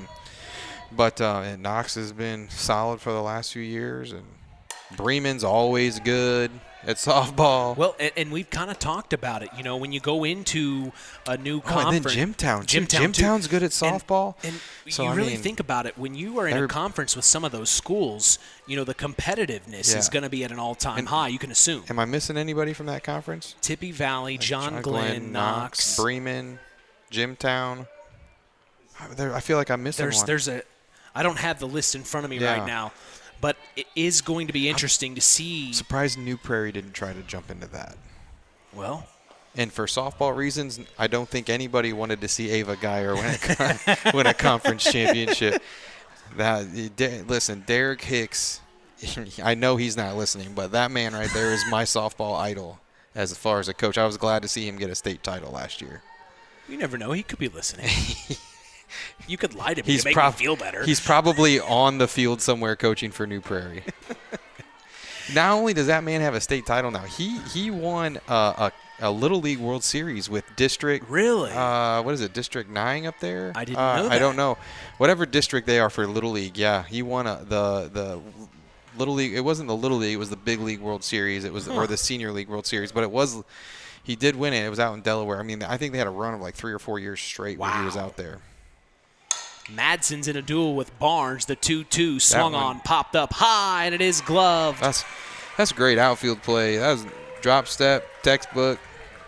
Elise Wolf, the right fielder, getting out number 1.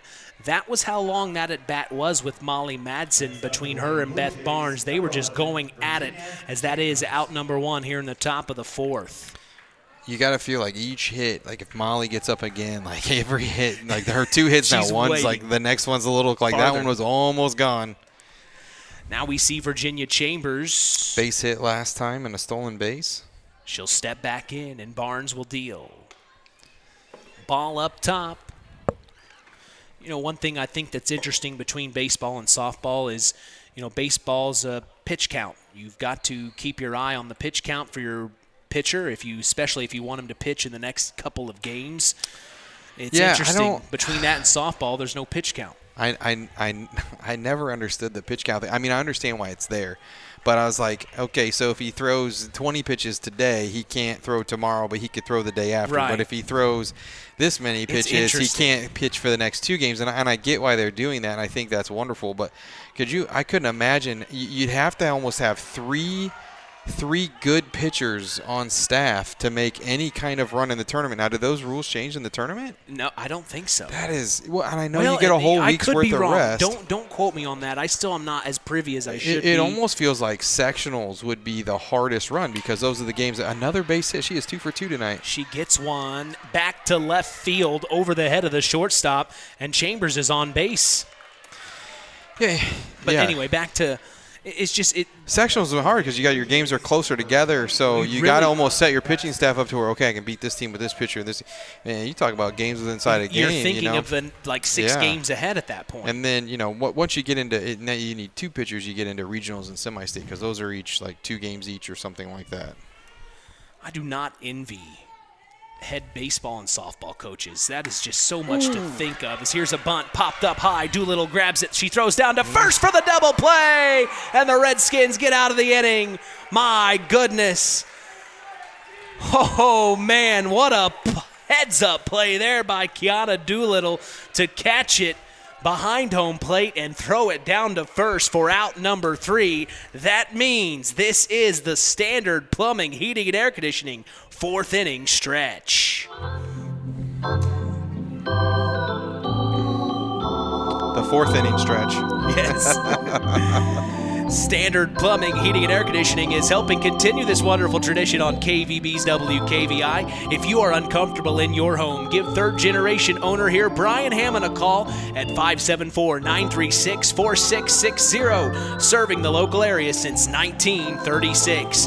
We appreciate Standard Plumbing, Heating, and Air Conditioning, as this is the Standard Plumbing, Heating, and Air Conditioning 4th inning stretch.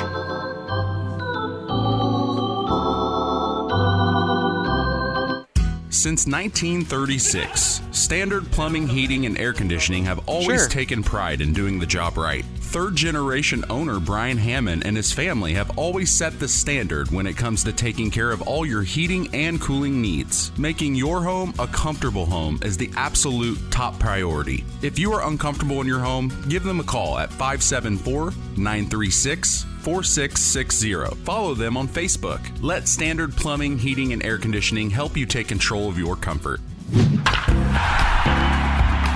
Back at Lady Redskins softball field, Mitch Columbia along with Brian Hammond. This is the Standard Plumbing, Heating, and Air Conditioning 4th inning stretch.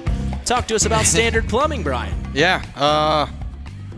I mean, you do it all. Locally owned since 1936, and 3rd generation. I mean, just kind of says it all. But yeah, I mean, right now we've got some fantastic incentives for purchasing a new furnace and AC. Right now, you can get upwards of $2,600 back in a tax credit for the higher end equipment, which is a pretty substantial. If you're on any kind of REMC, you can increase that even more because they're giving about $1,500 back in a rebate right now. Barnes gets one back nice to poke, right field. Good play by that. The outfielders are getting a workout tonight. Olivia Tim with the first out. So, yeah, I mean, I got a text message from Brett Barrett earlier today, the principal over at Culver. He's like, put me on the schedule for my air conditioner. So if you're listening out there, Brent, we'll get you on the schedule and get you fixed up. He didn't like my news the other day, so but yeah, we try to keep. Well, and I think one thing that we've talked about before is you're not just plumbing. You are also heating and air conditioning. Yeah. And you really want to focus on that because you do such a good job of doing those services as well. I do. I do. Well, you know. I love heating and air conditioning more than I like the plumbing side. So, yeah, I always like to pop that as much as possible. Popped up high by number 6, Sarah Fort, for her 3rd plate appearance, and it is gloved by the shortstop, Kenya Cooper, for out number 2. Could be a fast bottom of the 4th here. So the Blue Jays are kind of settling in here maybe. Yeah. So Well, we got yeah, this will be up to bat next. Cadence Qualls? No, this is number 22. 32, Cadence Qualls. It is Cadence Qualls. It looked like 22 from here. So Cadence will be up to bat for her third plate appearance of the afternoon. She is 2 for 2 right now. Takes the first pitch for a called ball. Just gets past Sophia Chaffins, but nobody's on base, so it's okay. You see the third and first baseman really creeping in there on Qualls. Yeah, I'm not sure why. She's drove 2 out to the outfield on base hits so far tonight. I don't know with 2 out she's squaring a bunt. Inside, takes it for ball 2. I would play to make sure we get this third out here and get out of here fast. Keep this pitch count down on Molly. With 2 outs, nobody on, bottom of the 4th. The Redskins lead 4-1. The next pitch offered is a called strike for strike 2. It's 2-2 now here for Qualls.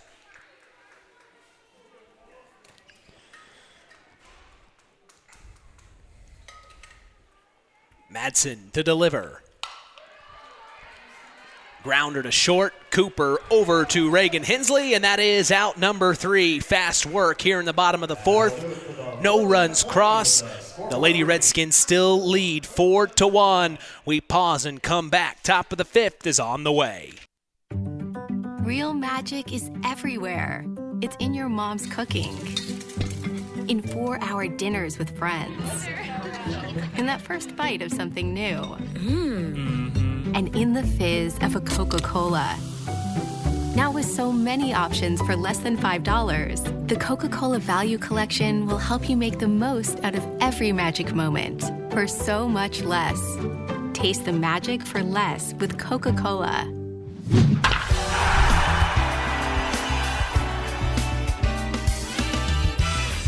Tonight's game is brought to you in part by Todd and Josh Lawrence of Lawrence Farms. We thank Todd and Josh Lawrence for supporting local high school sports. Also, Zingo Express of Knox is a proud sponsor of tonight's action. Stop by Zingo Express in Knox and fuel up both you and your vehicle the Zingo Expressway. We go to the top of the 5th.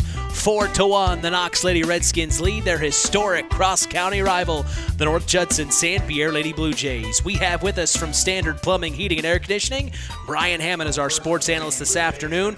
So glad we were able to do this. I really was trying last year. I know, but this is your busy time of year. Yeah. So I know we couldn't get you last year, but man, I'm so glad we could get you, especially for this game. This is a good game, yeah. This is one you didn't want to miss. I know that. So, I know it rained out, and I was like, oh, man, hopefully the reschedule lines up. And I texted you right away, as here is a slap bunt by number 17, Olivia Tim, the number 9 hitter. It gets to the third baseman. That was Joey Montague, and she slings it over to Cheryl Barnes for out number 1. Yeah, if you're Knox, you just got to play clean here the last, 3 innings here, 5, 6, and 7. Barnes still on the circle, doing a very good job. We go back to the top of the batting order. It is Sophia Chaffins. One for one on the night. She's getting the bat on the ball, putting it in play. Is this her third appearance? This is her third appearance. This is where we typically start to see them fireworks. They've already been up. They've seen Barnes twice. This is now being the third. And this is where Knox, with the lead, has a little bit of advantage. So if they feel like Judson's getting too many hits or putting the ball in play too much, you can always make the switch over to your other pitcher and just give them a different look, because it normally does take a couple innings to time somebody up. So this is a great advantage for Knox here. The next pitch to Chambers. She lets it go by. It's a called strike on the outside portion of the plate. Good positioning there by Barnes as she delivers the next pitch, and it is gloved by Joey Montague for out number 2, a line drive right to her. I told you we'd say it verbally anytime I thought a play out did another one. That one's up there right now for play of the game. We have an offensive play and a defensive play. Yes, so we'll see which one gets there. That was a nice glove. That's down the line. Might have been a double there. This is Reagan Hensley now. Double saving snag there. That was beautiful. She swings and misses on the first pitch. 0-1 the count now with 2 outs. The Redskins are really making things happen. Only allowing 1 run this entire game. That was the top of the 3rd. Here we are in the top of the 5th. The 0-1. Called strike. He likes that spot. Listen, he is calling a game that should force your hitters to get the bat off. Nobody wants to see ball. So he's calling an aggressive game here, and I was always fine with that as a coach. Well, he probably knows this is a rivalry. Yeah, you definitely want to see that bat being swung, balls being put in play. Yeah. That's when the exciting stuff happens. He knows.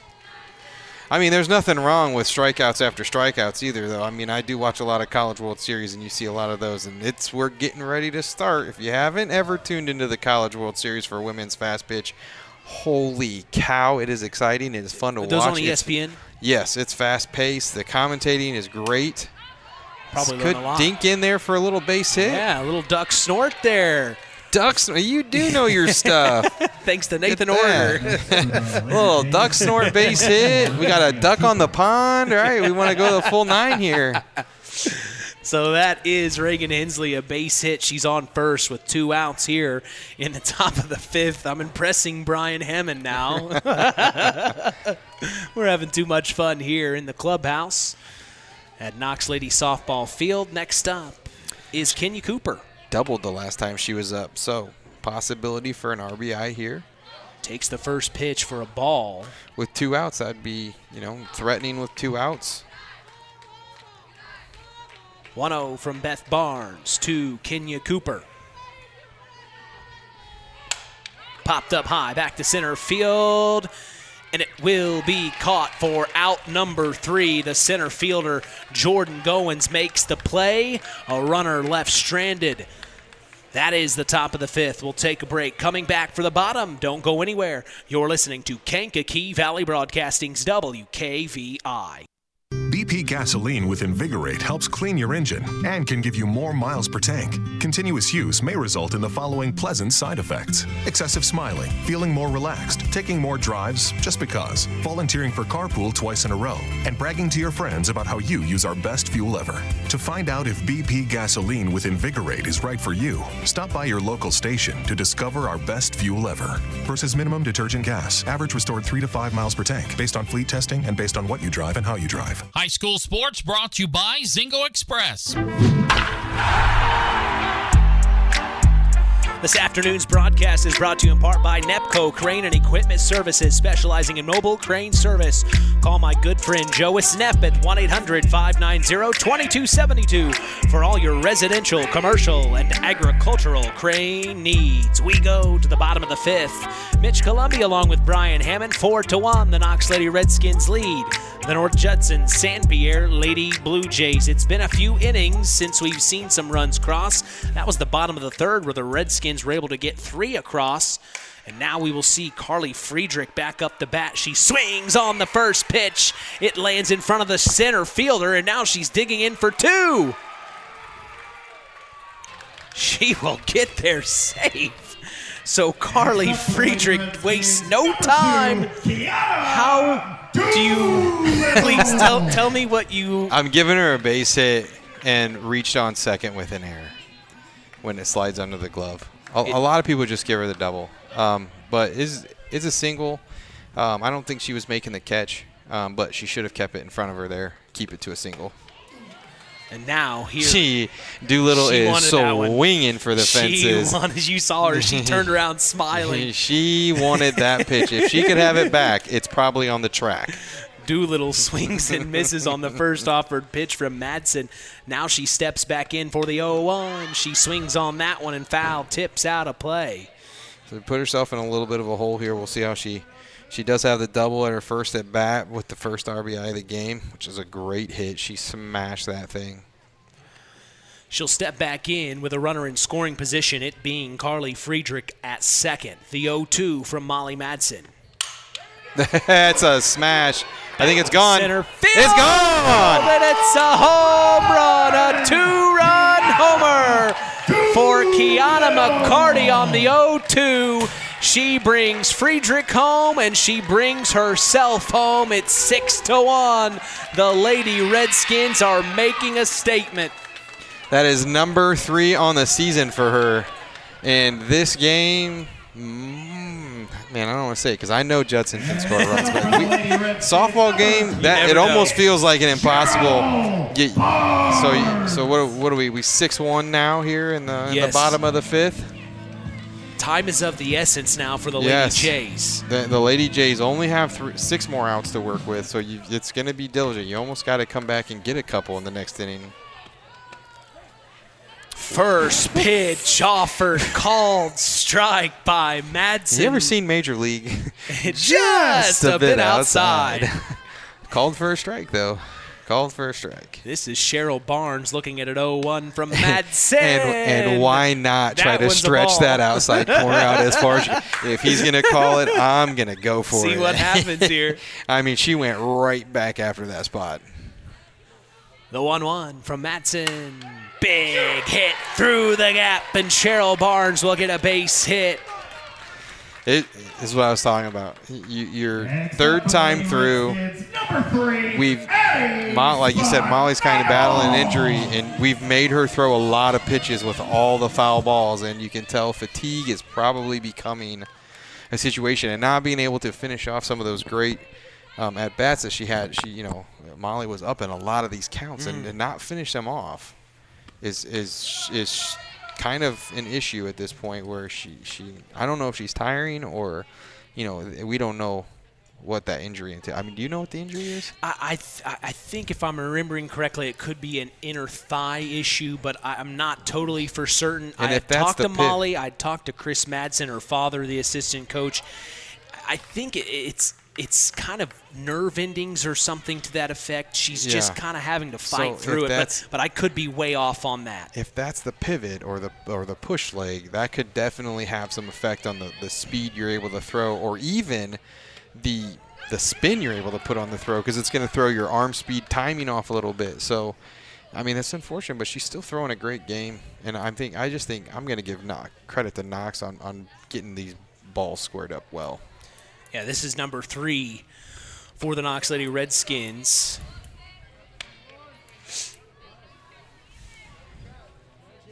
Addison Spinagle.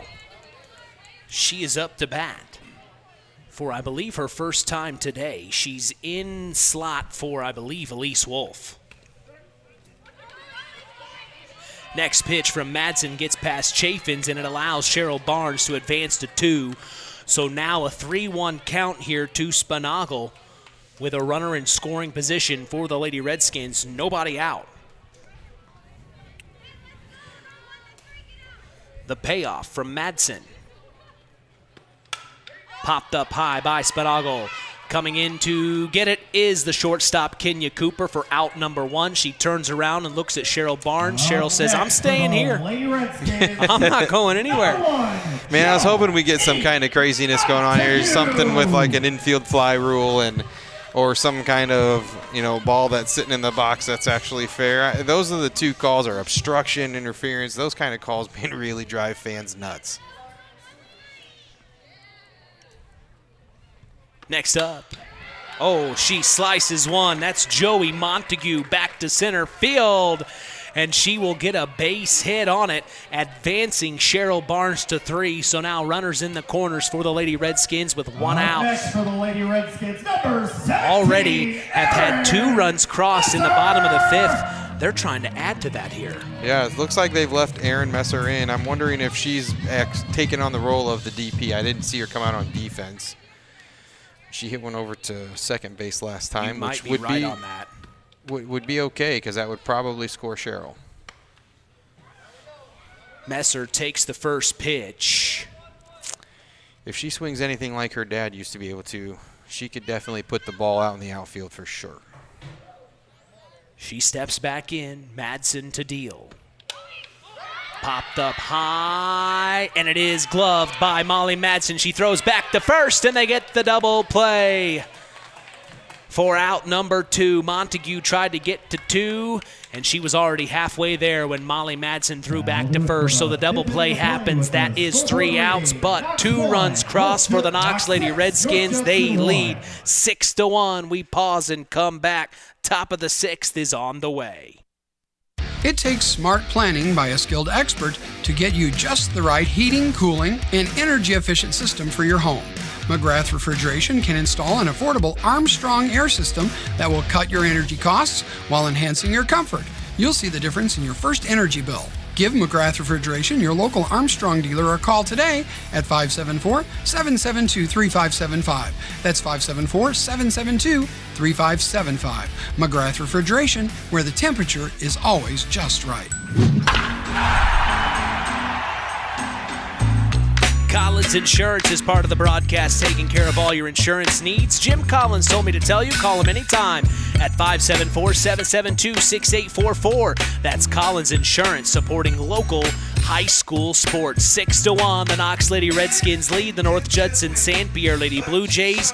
We go to the top of the 6th. Only 2 innings left for the Lady Jays to make something happen. How important is this top of the 6th for the Lady Jays? Yeah, you got 4, 5, 6 up. All right, so you got to set yourself up so that when you come to the 7th, you need to be in a position where the top of your lineup's coming.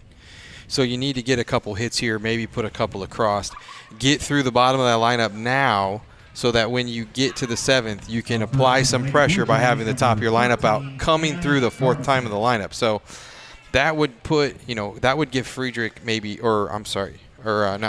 Frederick, Anna Garbison, Kenya Cooper, Regan Hensley, another at bat, another chance. It's starting off here, getting a couple hits, plating a couple runs, cutting this lead down, and then in the 7th, if you have the top of the lineup coming up, that's going to give not only the bottom of your lineup confidence going forward, but then you're coming up with the top of the lineup, which is where you should produce most of your runs. Well, we'll start off with Anna Garbison, the cleanup hitter. In the batter's box, she swings and fouls one off out of play for strike 1. It all starts here with the cleanup hitter. And not a bad place to start, really. No, yeah. So, Garbison has she lined out, and she's got a base hit. Now would be the time. So she's hitting the ball hard. Frederick behind her, strikeout, and a line out to 3. So she's hitting the ball hard. And then Molly, you got Molly. Molly's batting 6. And she's flown out to the fence twice. She's right. So she wants a piece of it. If you get these 2 on, great attempt by the shortstop. Great hit. So here we go. Middle. That's what I'm saying. Now we got her on. Okay, if we find a way to get if Frederick can find a way on, and Molly gets a hold of 1, now you're looking at a 6-4 ball game. And you could get to the top of your lineup in the 7th. That's going to create some urgency on the other side of the ball where Knox is going to feel they need to get a couple insurance runs. Here's where you need to be patient at the plate and really make sure that you're hitting the pitch you want to hit and getting on base. It's important because it's almost like they're batting a double cleanup here. Do you know what I'm saying? Yeah. Because I know Molly's got some power. Maybe not the most consistent, but she's got power. Well, it's Brandy Frederick taking the first pitch for a ball. She swings on the next one, popped up high. That's a great play. Backing up, backpedaling. That's right in there. Backpedaling to left field was the shortstop, Sarah Fort, for out number 1. Because let's just say Molly comes up and drives a double here. That could have been 2 runs. That just saved 1 if she hits 1 to the fence here. So with 1 on, 1 out, top of the 6th, Molly Madsen steps in. Beth Barnes deals. Ball up top. Really surprised at how fast this game is going. That's softball. We're coming up on 2 hours just in this broadcast. That's counting the pregame. The 1-0. And you saw head coach Gary Baxter kind of. That is as close as it gets. That was scoring a run right there. And again, how important is that play the shortstop makes? If he calls that fair, that's 2 runs. That's a guaranteed 1, maybe 2 in the corner over there, and Molly's standing on second if he calls that fair. He looked at the home plate umpire, Bill Stark, like, he's not happy about that call, I can tell you. 1-1 from Barnes to Madsen up top. Way to lay out. She tried to throw some off speed there to get Molly off balance. It's a good pitch selection, and you're up in the count, so why not? If you throw one away, you throw one away. That was close. That was close. 2-1 here from Beth Barnes to Molly Madsen. She deals. Foul tip. 2-2 now. So now, for Molly, what are you telling her if you're the third base coach? Hit your pitch. You still have one to work with. Yeah, you got to protect. You got to protect, but you do have another. Inside, ball 3, Good makes vision. it a full count. Now, the number 7 hitter is Virginia Chambers, and she she's is 2 for 2. So if Molly gets on base and she goes 2 for 2, and this game isn't over yet. I mean, this is foul tip again. She's right there, and Barnes is dueling her as well on the other end of this. She's not making it easy for Molly at all. This has been a good battle tonight. These pitchers have been doing a great job throwing strikes. The 2-2. The 3-2, excuse me. She will end up walking. I would assume we're getting a courtesy runner for the pitcher, maybe. We'll see here. It looks like head coach Baxter is. I would think so if we're talking about an injury that's in the inner groin. You don't want her running the bases if she doesn't have to. So we are seeing a courtesy runner for Molly here. Number 14. And I would assume that she's fast. Now here's the thing with pinch runners and courtesy runners that I always ran into was they were sometimes your fastest runners, but not the smartest base runners. And I've had courtesy runners run us out of innings where they run into an out or they don't tag properly or something like that. So interesting. You kind of pull them out of the dugout. They might not be as well. She is 3 for 3. That's a base hit. And what did I just tell you about? Oh, she threw home instead of at second. She had a force out easy at second. What did I just tell you about courtesy runners? And she hung. That is one of those balls where you have to go halfway because you're not sure. You're kind of damned if you do, damned if you don't kind of thing, So that. So now this loads the bases on the base hit from Virginia Chambers, who has had a heck of an afternoon for the Lady Jays. 6-1, the Lady Redskins lead with one out here in the top of the 6th. We're getting a pinch hitter. And this is exactly what I thought he would do. Number 8. Yeah, we're pinch hitting. Alyssa Lambert. The freshman. She's batting .296. She does have 8 hits on the season, 10 runs scored, 27 at bats. So it's not somebody he's throwing in there. This is somebody that can get the job done.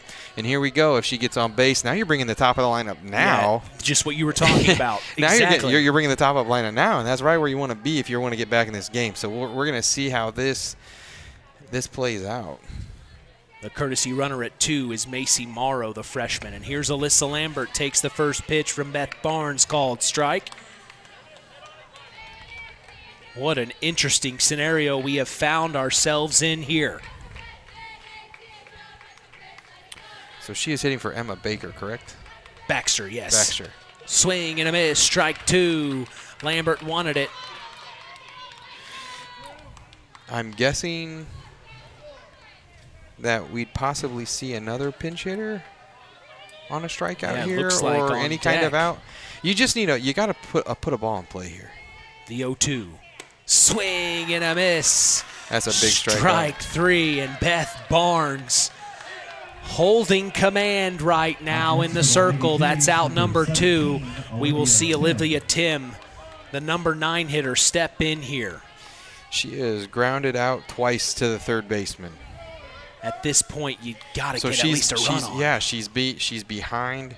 She's been behind the pitcher all day, so she's got to find a way to get out in front of one here. The left-handed hitter versus the right-handed pitcher. Hit by pitch. She will be hit by a pitch, and that means it brings a run across, being Anna Garbison. So now it's 6-2. The Lady Redskins lead. Yeah, and we've got a fly out and Chafin's with a base hit and a line out. Oh, she hit the liner she hit the liner the last time. So this is a spot right here. This is Sophia Chafin's back to the top of the batting order for the Jays. This is exactly what Brian Hammond was talking to us about. She swings on the first pitch offered. It goes back to left field. Woo! It is gloved by the left fielder of the Knox Lady Redskins. I believe that was Kayla Kraft out there in left field. My goodness, what a out by her for out number 3 in the Knox Lady Redskins. Who was it? Addison Spinagle. Yeah, Spinagle's Thank in you. now. Spinagle now, the substitution from earlier. She got a substitute. And gets the out. And she gets the out. That's a great catch. Again, we got 2 plays in that inning that saved a bunch of runs. Saved a ton of runs right there, because if that gets over her head, that is 3 runs. Because with 2 outs, you are leaving on contact. Yep. So those are some big catches right there. Huge. 1 run crosses, though, for the Jays. We take a break and come back. Bottom of the 6th on the way. You're listening to KVB's WKVI. Have you ever wondered how much I could sell my vehicle for? Well, Auto Park Chevrolet GMC can help with that. We're looking to buy your vehicle. It is a quick, simple process that puts money in your pocket. Stop by the Auto Park on Oak Road for one of our sales professionals to assess your vehicle and have a cash price for you in moments. If you're looking to trade, we have stacks of inventory for you to choose from, or you can walk away with a check in hand. Don't hassle with listing on Marketplace or waiting forever to sell it privately. Let us make you an offer today. Auto Park Chevrolet GMC. Check us out at www.autoparkchevroletbuickgmc.com or call 574-936-5590 or come to see us next to Walmart in Plymouth. We thank the Stark County Co-op, your local agricultural cooperative that offers an array of service and support, including grain, agronomy, seed, fuel, and LP Petroleum. Call 574-867-2411 to contact the Stark County Co-op. Bottom of the 6th, 6-2, the Lady Redskins lead the North Judson-San Pierre Lady Blue Jays. Mitch Columbia along with Brian Hammond. What a great afternoon of IHSAA historic rivalry softball action right here on KVB's WKVI. Well, the story so far, Brian, in your opinion? Well, we have 7 left on base by the Lady Jays, 4 in scoring position. And for anybody out there listening, the difference in the game is 4. So, hey, you got to put those runs across when they get into scoring position. The Lady Jays did exactly what I said they needed to do and find a way to be at the top of their lineup or the heart of their lineup coming into the 7th and shrink the lead. You would have liked to have plated a couple more of those runners, but credit to the Lady Skins for making those 2 catches and a big strikeout by Bethany. Big strikeout in that spot. It's not the first time we've had this conversation about these Knox Lady Redskins with their backs up against the fence. Of course, our Tyler Roth WKVI Athlete of the Week last week was Beth Barnes, where she pitched a complete game. At one point, the bases were loaded with 1 out, and she still was able to fight her way back. So these Lady Redskins are tested. They are dug in and playing with some heart. We now see, I believe, a pinch hitter. This is Ava Jensen for the Knox Lady Redskins. She's batting. Oh, is she batting for Bethany Barnes? I want to say, is she batting for Beth Barnes? And I believe so. Yes, she is. So she has moved into the 9 slot here. Do you think they bring in Cheryl to end this game then in the 7th? For the close. They easily could. Yeah, Bethany still gets the win. And then I'm not sure. This was something I was never sure on. Does Cheryl get the save, or is a save only in a 1-0 game by 1 run? That'd be a good question for Kevin Hannon. He would have that answer. Yeah, I was never 100% for sure on that, because that was more of a baseball thing, because in softball you don't get a lot of starters and then closers, Right. so I never really paid attention because normally my pitchers were going the distance. But, yeah, I'm pretty sure a save is only if you're up by 1 run. I could be wrong. The listeners out there, you could always check us out on whatever social media platform you're following us on. Message us and let us know. Nice little base hit there by by Ava Jensen. Or no. That's Sarah Fort.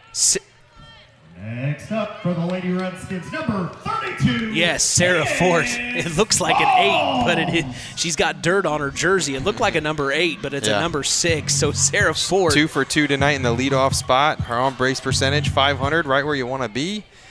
Good stuff. And it looks like Jensen did get Qualls out. is up, and Qualls was 2 for 2 going into her last at-bat.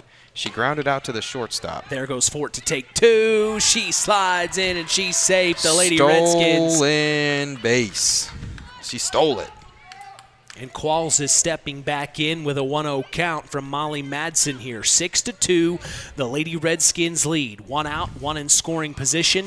And Qualls steps in. The 1-0 foul down the right field line. Got that one on the end of the bat. You can see her shaking her hand down there.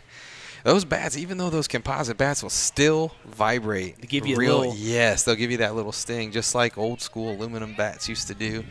Ting! Ting! You always liked that sound. I hated it. I like the sound of a wood bat, too. Oh, man. Hey, like the Cubbies the other night when Bellinger hit that one, that The cracked. sound. That was beautiful sound. I guess I forgot. We've talked about it. You're a Cubs guy. Yeah. Shane Lowry, don't crucify me. He's a White Sox guy. He is a big White Sox fan. Oh, man. They're going to bring another one in. It will bring home Sarah Ford. It gets through the legs of Brandy Frederick. Up next for the Lady Redskins. So that means Qualls is on first. It's now 7-2. The Lady Redskins lead. And Carly Friedrich will step in, and she had a good at-bat. Her last appearance. She has a double and a single tonight. Fly out to 8. She scored 2 runs. She is aggressive at the plate. I really like the way this girl swings the bat. She could take this one deep to center here.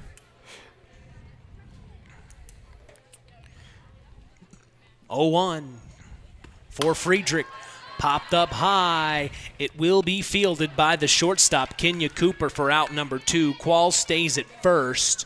Up next for the Lady Redskins. So 2 outs, 1 on. Here in the bottom of the 7th, the Lady Redskins have already had 1 run cross.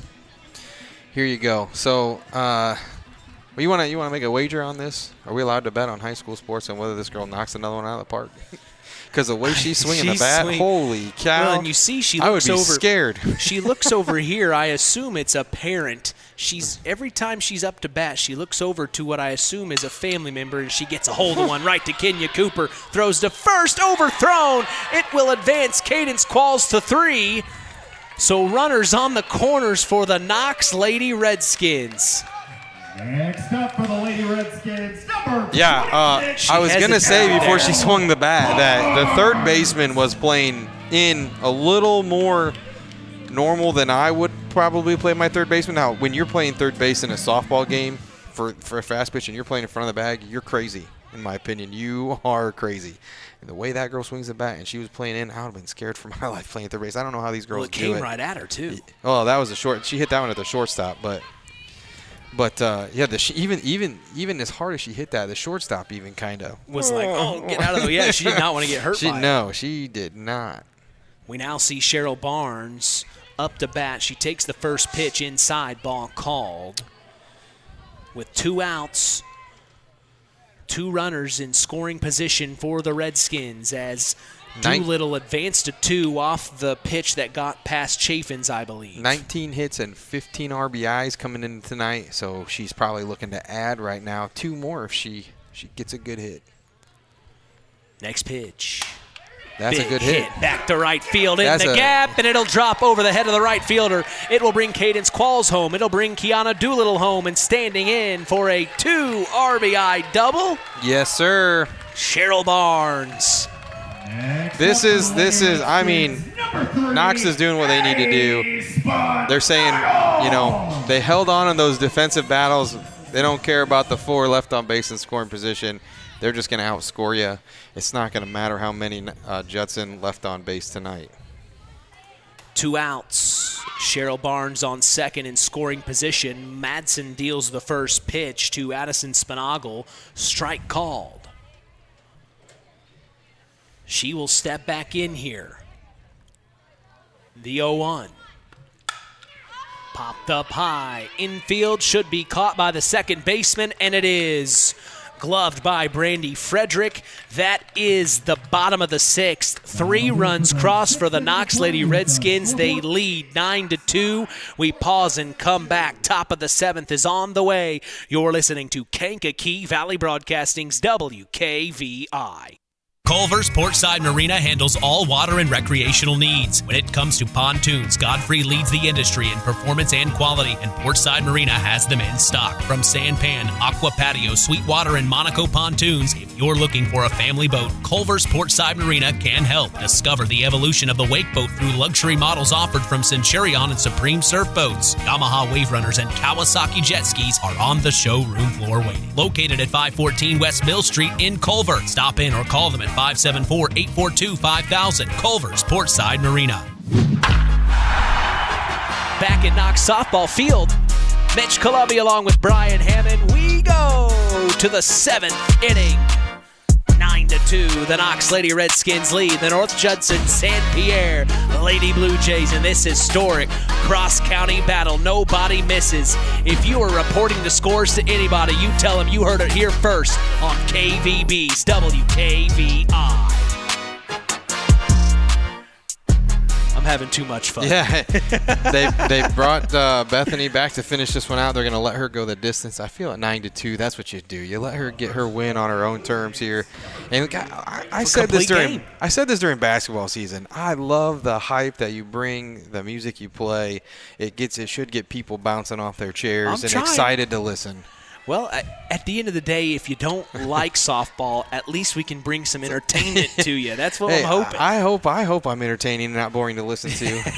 I think we've had a pretty good time. I've had fun tonight. I have as well. Swing and a miss on the first pitch offered to Reagan Hensley. We start with the number 2 hitter. This is, I believe, her 4th. She's reached on base. This is her 4th at bat. She's reached on base every time. 2 hits and 1 hit, an error, and a walk.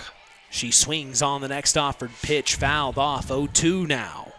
She's pressing a little bit. I think she feels like she needs to make something happen and swing this momentum in her favor. I feel like Judson's had a couple opportunities to put the momentum on their side, and they just weren't able to capitalize on those situations.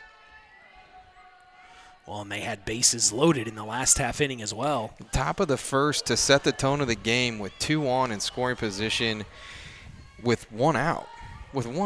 And they didn't get the job done. So it's one of those things where you had an opportunity to put yourselves in a situation to have momentum and to play from the lead.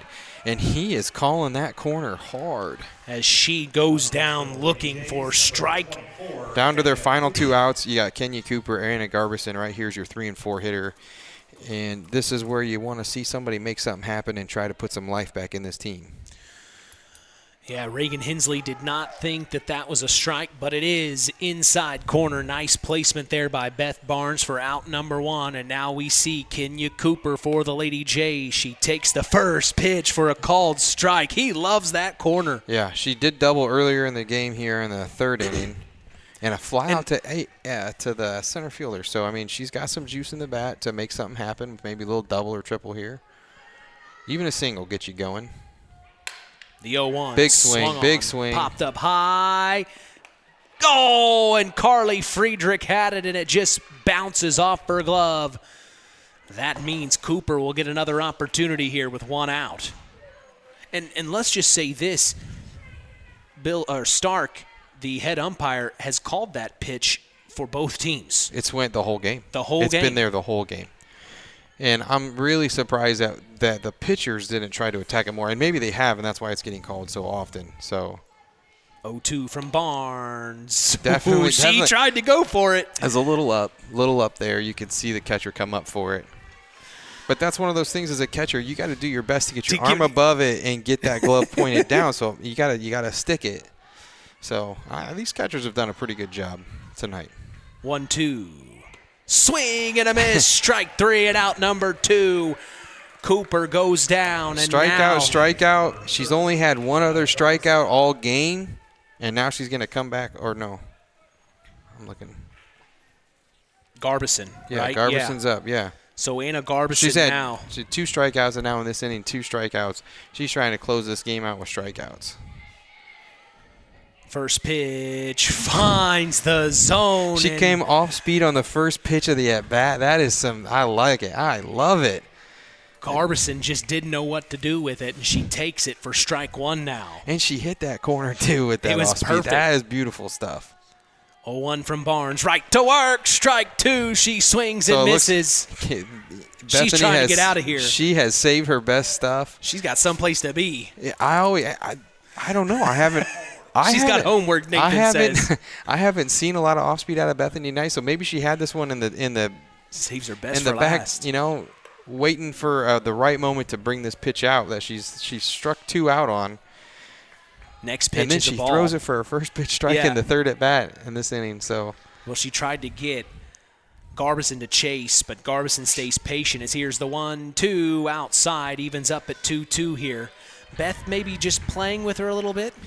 Well, you're up 2-0 in the count. You want them to swing at your pitch and not their pitch. So that's what she's trying to do is definitely she knows they're going to be trying to get hit, so make them chase as much as possible. The 2-2. She gets a hold of one, and it will be a base hit back to left field. So Anna Garbison lasts the duel. My goodness, she fought her way through that one. This is the spot of the lineup that's been tricky for the Redskins. This is where the runs came from. The run that they have, the 2 runs they have come from these batters hitting them in. So now we have one on base. Can we get Frederick to keep her rolling? She is hot tonight. Barnes deals to Brandy Frederick. Strike one called as she swings and misses with 2 outs, 1 on.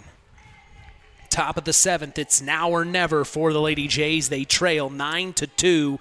The Lady Redskins in charge. The 0-1 from Barnes. Outside. Friedrich, the catcher. We've seen her and Kiana Doolittle kind of both play the catcher position tonight. Yeah.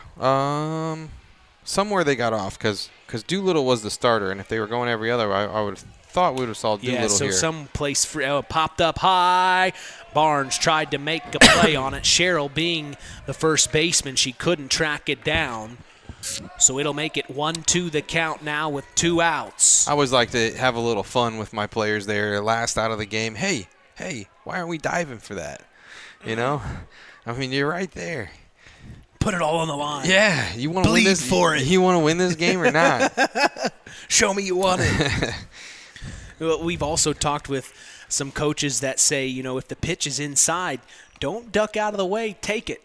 Yeah. Get on base. Yeah. We've heard some coaches say that too. Yeah, I've even seen players stick their elbow out to take a base. Yeah. Now they do a great job of calling those. Next pitch, fouled off. Not hit by pitches, but that was the biggest thing I was scared of when I played. What, getting hit? Oh, yeah. I did not want to get hit. I didn't play football, so what do you think? I didn't play football either. I was a soccer kid. I wish I did, though, looking back. Barnes deals the 1-2. Strike 3 called, and going down looking is Brandy Frederick, and that's the ball game. 9-2 is the final as the Knox Lady Redskins take down their historic cross-county rival, the North Judson-San Pierre Blue Jays. Also a heated conference battle sees the Lady Redskins take the W over the Lady Jays. Well, we have got some work to do in the Collins Insurance postgame show. We will announce our Stark County Co-op play of the game, as well as our Ashley Derrickson 5-star player of the game. That's all in the Collins Insurance postgame show. Don't go anywhere. You are listening to Kankakee Valley Broadcasting's WKVI. It's hard to believe, but time sure does fly by. Collins Insurance Agency in downtown Knox are celebrating over 30 years of taking care of all of your insurance needs in our communities. If I could turn back time. And we're not going anywhere. Stop in and see Jim and the crew at Collins Insurance Agency in downtown Knox. Insurance you can count on from a business you've trusted since 1989. Proud presidential partners of Western Reserve. Welcome to the Collins Insurance Agency's post-game show. 9 5-2 is the final as the Knox Lady Redskins beat the North Judson-San Pierre Lady Blue Jays here on the softball diamond in Knox, Indiana. Mitch Columbia along with sports analyst Brian Hammond. Well, was it all you had hoped it would be? Man, that was a great game. It was fun to watch. It was a pretty clean game. Knox committed 1 error, North Judson 4, but we had hits. 12 for Knox, 8 for Judson, so 20 total hits. We had 11 runs scored, and it wasn't a blowout. It was tighter than that score sounds, in my opinion, because Judson did have opportunities to score a ton more runs. And we were just talking about that foul ball call. That was really close. I mean, if that goes Judson's way, you're scoring 2, maybe 3 runs there on that Madsen hit instead of her. I don't know. What did she do after that? Did she strike out? No. She ended up walking still, though. But, I mean, you'd rather have the runs than that walk because they ended up stranding 3. So, that was a big spot in the moment. But hats off. I mean, Knox had their backs against the wall in the top of the first and came out. I mean, Bethany came out, struck one out, and then finished him off with a strikeout to get out of that first. And so, Bethany kind of put the team on her back in that situation. And then later when they were threatening in that game, she got a key strikeout on the 8-hitter and then came out and popped up Chaffins, who was two for 3 at the moment, I believe. Or she had a hit, and so, I mean, she put it back out there again. So, I mean, it was a fun game to watch, and there was definitely moments and some great plays. So, man, this is going to be one we remember for quite some time. The score really isn't an indication of how the game went. I felt like the Jays, you just kind of mentioned, as much. Yeah, I mean, they just didn't get the runs. The 4 errors. I believe Knox scored at least 4 of their runs off those 4 errors, if not a couple more. So, I mean, if they don't make the errors, I mean, that game's probably 5-2 or something like that, and finish off a couple of those spots where you're threatening, and then that score right there does not. I don't want anybody at home to think that indicates how well North Judson actually played tonight and actually put the bat on the ball. So. Well, we have an opportunity to talk with North Judson-San Pierre Lady Blue Jay head coach Gary Baxter. Tough loss, coach, but there were a lot of good things that happened in tonight's game. What'd you see from your side of things? Well, excuse me. I'm glad you're a little more positive than I am right now. Sure. To be blunt right now, our defense is objectively bad. We're just not catching routine balls in the outfield. We're not playing tough in the infield. And like I told them, it's hard right now, and we've been really soul-searching, and we just can't seem to find it right now. We string together a few things, and then it just falls apart, and hopefully we can fix it in a couple weeks. Boy, we were talking about it. That line drive down left field, we saw your reaction. That was fair.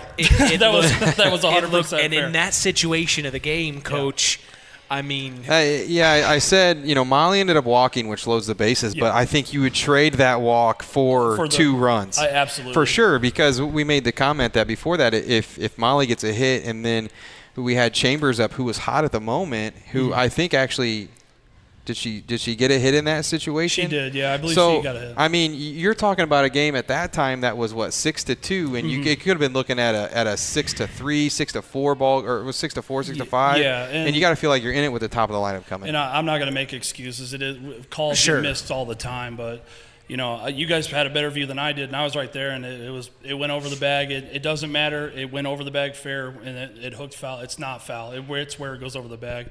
And he just missed it. It happens, you know what I mean? So, you know what I mean? We'll take the runs, but even then, we weren't playing defense well enough to win. So after that, it wouldn't have mattered. So, share with us maybe with what you had talked to the girls out in the field after the game. Sure, it's hard. We talked about hard, and it's you watch them play today. They were moving all over the field with their defense, and in the outfield, we couldn't even be bothered to move 3 feet to catch a ball. So it's frustrating because it's laziness right now and it's attitude. So I talked about heart with them, and we have to have Blue Jay pride. And right now it's a struggle. So we got a couple weeks to try and fix it and prepare for sectionals. Well, I sure do appreciate you coming up and talking with us, Coach. Tough loss tonight, but we'll be in contact. We'll talk soon, okay? Yep, thank you. All right, that is head coach of the North Judson-San Pierre Lady Blue Jays, Gary Baxter. A tough loss for them. 9-2 was the final. We now have an opportunity to talk to the Knox Lady Redskins head coach, Richie Morgan. Well, that seemed pretty fun for you guys. Yeah, it was a little slow start. Molly pitched a heck of a game with us. But, yeah, we gave up the early run, or almost. They threatened. We got out of that. That was a big one. And then we got the sticks going. Just kept putting pressure on them. Yeah, not to spoil the fun for the audience at home, but you got a freshman out in left field after you subbed her, and she comes up with a huge catch when they were threatening late in the game, which I think it was 6-2, and if that ball falls, there's 3 runs, and that game's all of a sudden really close. Oh, yeah, Addie, she's a great outfielder for us. Just working her, getting a little more at the plate, getting that done to where we can utilize her there way more. But, yeah, defensively we have – they can all go play 2-3 positions and get it done for us. So that we're fortunate for. And we don't really – at this point, we don't look at too many of them as seniors or freshmen. They just hey, they're our ball players. We're a team. We go and do what we can together. And whoever's kind of hot, hopefully we pick the right ones and they're rolling. Sometimes you don't pick the right ones. But, today is a great team victory for them. Where do you go from here? We got to go to KV tomorrow. Yep. So that's going to be a tough one, always a tough game. That's the location where sectional is? Yes. So, it gives us an opportunity. Hey, we play another game over there for sectionals. We'll be ready to go. So hopefully we can carry this momentum over there tomorrow. One thing we kind of noticed was back and forth with Doolittle and Friedrich behind home plate as the catcher. Talk us through the line of thinking there. I'm very interested to know. Two things, just trying to keep the legs fresh. Okay. I've always been a fan of not catching one girl because, most cases, they're high school kids. Their legs get tired, their batting starts to struggle. Sure. I've just seen it years, over the time. But we used it a little bit today for when Kiana's behind the plate and she's coming up the next inning, I can have a courtesy runner for her. Yeah. So it helps us utilize maybe some speed that we have in the dugout. Carly, she's fast, so it doesn't really matter so much. So if she's just hitting that inning, no big deal. So a little bit of a strategy with that, but also just trying to keep some legs fresh. Doolittle, amazing home run there. Oh, yeah, heck of a shot. She was swinging all day. She wanted it. Yes, she hits hard all the time. Just keep hitting line drives, and she's going to see a lot more of those through the season. Another play that stuck out to us was that line drive to your third baseman, Joey. Yep. Oh my gosh. Yes, that was a shot. Reflexes. Yes, yeah. She has played strong for us all year at third. She's one of those that just takes extra ground balls, and she's been getting it done this year for us every single time. Well, Coach, you have any more questions? Yeah, just talk to me about how does Bethany get herself through those? She was in a couple of pickles and she came out with strikeouts, big strikeouts in those spots. What's her? What is it like? For her, like she is tough. You don't see many things bother her. She was kind of one of those quiet kids, just herself. She goes and does her job, and that's it. But she throws hard. She's very good at hitting her spots, puts them where she wants, and she has a confidence. This year especially, she's really working hard, showing it, and you can see even just some facial expressions. She's just one of those that doesn't show a whole lot, but every now and then, she wants this one. Yeah. She gets ticked when they get a hit, and she's just one of those quiet type leaders that just, hey, I'm going to go out there, get it done, and after that, I really saw she seemed to hone in on that strike zone, that what the umpire was calling, and she attacked that outside. And then I didn't see a lot of off-speed out of her early on, and then late in the game it popped up, and, man, it was huge in that seventh inning. Yeah, we use that, kind of just mix it in a little bit for her. It's not one of the ones she likes to throw, but she throws it pretty well. Yeah. We just kind of use that to keep people off balance. Yeah, she did fantastic. Yeah, she did a great job. You like where you're at with this ball club at this point in time? Yes, we've dropped some games that maybe we shouldn't have, but I'm hoping it's built some character for us, and bring the team together a little tighter so we can make a run here in the next 2 weeks. Well, congratulations on the historic cross-county battle, a conference win for you guys as well. What a win, Coach. All right, Good thank for you, sir. Yep, thanks for being here. Absolutely. Thank you. That's head coach of the Knox Lady Redskins softball club, Richie Morgan, off their big win over their rival, the North Judson-San Pierre Lady Blue Jays. 9-2 was the. I don't know where the 3 came from. 9-2 was the final, but we've still got some work to do. Yeah. We got to come up with our Stark County Co-op Play of the Game as well as our Ashley Derrickson 5-Star Player of the Game. This is the Collins Insurance post-game show, and you are listening to Kankakee Valley Broadcasting's WKVI. The Stark County Co-op has been a member-owned farm services co-op in Stark County since 1928. That's over 90 years, and they're still providing the same quality agronomy services to the farming community of Stark and surrounding counties. The Stark County Co-op is an LP and fuel provider. The Stark County Co-op purchases grain at both locations, Hamlet and Brems. You can reach them by phone at 1-800-782-3392, the Stark County Co-op. It's time for the Stark County Co-op Play of the Game.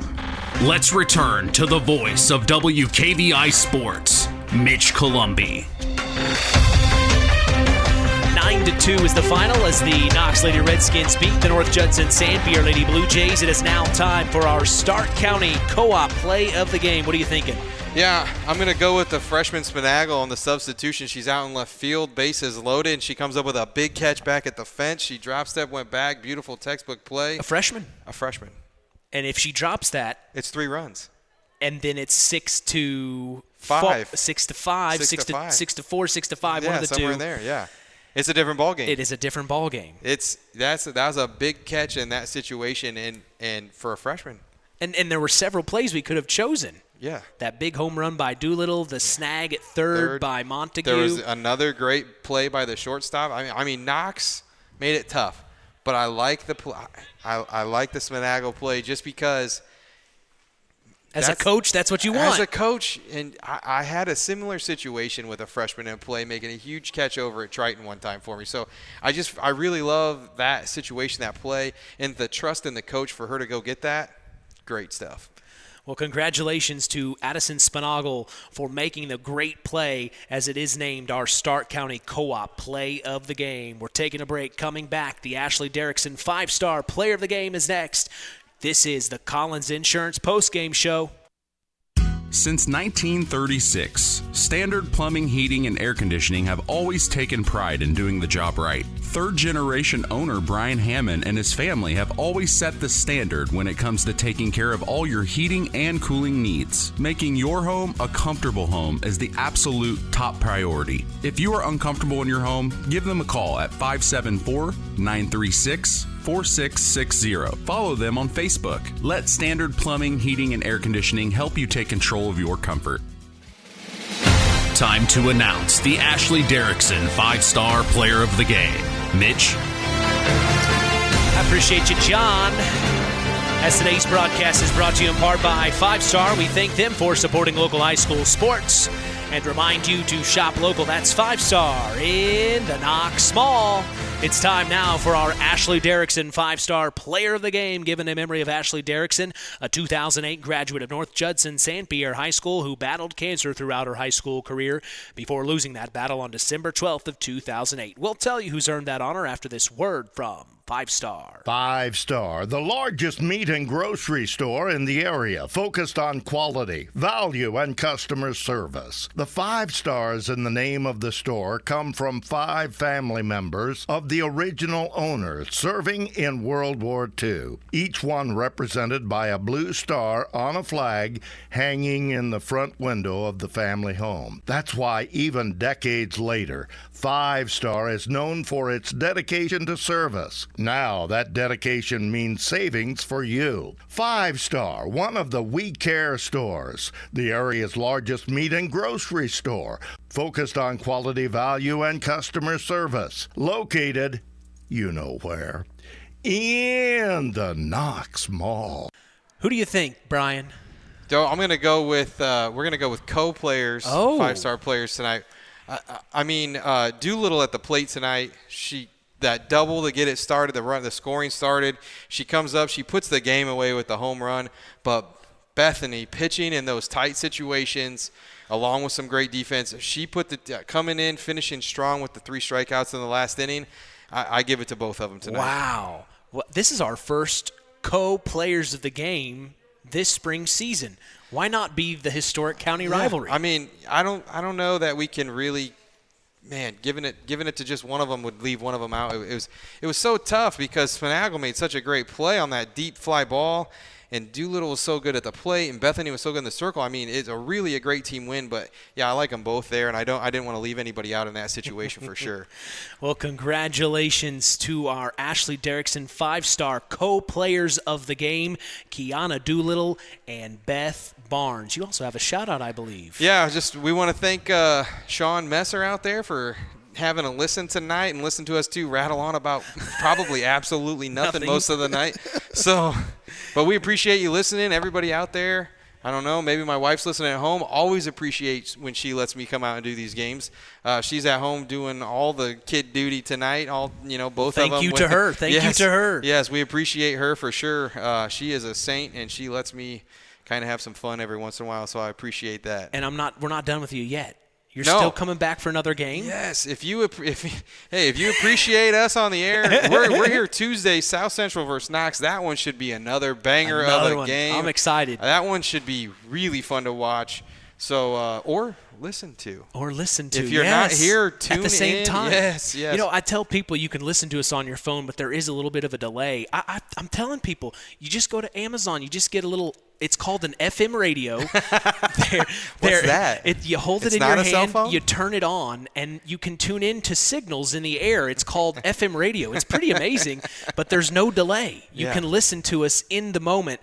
I like it a little bit better than the stream just because there's not that delay, but not everyone has a little FM radio. Yeah. But they're like within $20. But you're in it. You're in the radio, so you get it. I am in the radio. I get it. Everybody's got their internets these days. Well, I'm excited for Tuesday. I appreciate you being here. It was a lot of fun, and we're gonna wrap things up here. I did want to announce, though, about our scheduled game this Friday, May 10th, between the Oregon Davis Bobcats Baseball Club and the Tri-Township Tigers. That game was rescheduled for a later date, so while our schedule says we will be broadcasting that game, we are not. There will not be a broadcast this Friday night. I'm taking the night off, and I'm excited about it. What are you laughing about? Sean's messaging me. Uh-oh. Well, him and I will have a good little conversation later. That was for off air. Yeah, we back in the day, we played a lot of softball together. We had our little rivalry and stuff. But he's a great softball player back in the day. He's a great guy. He's got his own little fishing channel. I don't know if he still does it, Messer TV. Wow. Where he kind of does his own content for fishing. So check that out if you're out there listening. He's just a great guy. He's a great dad, and I know he's watched his daughter play for a long time, and I'm sure he's having fun watching. So very proud as well. Yes. Well, we appreciate all of our listeners, but yes, again, May 10th, we are not doing a broadcast. KVB Sports will, though, be right back in action tomorrow night to see the North Judson-San Pierre Blue Jays host their conference rival, the Winamac Warriors. We will be going live at 5 p.m. Eastern, 4 p.m. Central, right here on 99.3 FM and streaming throughout the world on WKVI.com. One of the most intriguing storylines to cross my desk in preparing for a game yet this baseball season, as this will not only be the first of 2 regular season conference games, it is also the Sectional 34 Round 1 matchup. Sparks should fly in Judson tomorrow night. We also remind you to join us each weekend throughout the school year for the Saturday Sports Line. That's the longest-running high school sports show in Indiana, thanks to our very own Harold Welter. We always have several of our area head coaches on hand as we go live at 9 a.m. Eastern, 8 a.m. Central on 99.3 FM and online at WKVI.com. If you missed the Saturday Sports Line, don't worry. We remind you of the Saturday Sports Line replay every Sunday at 7 p.m. Eastern and 6 p.m. Central. Hey, follow us on social media. We are on Instagram at WKVI Sports, on X, formerly Twitter at KVB Sports, and on Facebook at Sports to the Max for all Kankakee Valley Broadcasting sports content. Final word from you this evening, Brian. Don't drop your pen. No, a lot of fun tonight. I'm excited to come back Tuesday. This is where it's at, right on the softball diamond. Well, I appreciate you being here, as always. Maybe someday I'll put the shoes back on. You call one of my games. That would be fun. I would do a charity game. No, I mean like, when the kids get old enough, I've warned the wife that if that Plymouth job ever came up, you're going for it. And she doesn't like me saying that I'd take the Plymouth job, but if that Plymouth job came up and the kids were, out of high school or something, I would definitely take a stab at it. You'd sure. think about it. You'd definitely take a serious thought. A serious thought, yes. Well, wow. I'm retired, but there's announced here first on WKVI. I can always Tom Brady it and come back, or Brett Favre it and come back, or however you want to do it. Yeah, so but that'd be fun. That'd be fun to call some of your games. Yeah, you don't come over to Plymouth though. We'd have to be playing Knox. You never know though. We may. Hey, I'll talk with Tony. We'll see what we can make happen. You go over there and broadcast one with Tony the boss. I've done it before. We'll see what happens. I've done a Plymouth baseball game at Bill Nixon Field with Tony. That was about 10 years ago. But I've never done a Plymouth softball game. Yeah. So that'd be fun to cross off the list. This year would be a fun one to watch. So they're going in the right direction over there. So. Well. That was a great game. Appreciate you being here as always. Appreciate you having me. Until Tuesday. All right, we'll see you Tuesday. Our final in this one saw the Knox Lady Redskins beat their historic cross-county rival and HNAC foe, the North Judson-San Pierre Lady Blue Jays, 9-2. From all of us here at KVB, we thank you for listening to Indiana High School Sports. For our special guest sports analyst, Brian Hammond of Standard Plumbing, Heating, and Air Conditioning, our in-game announcer, John Thompson, I am Mitch Columbi. The tradition continues. We are Kankakee Valley Broadcasting's WKVI.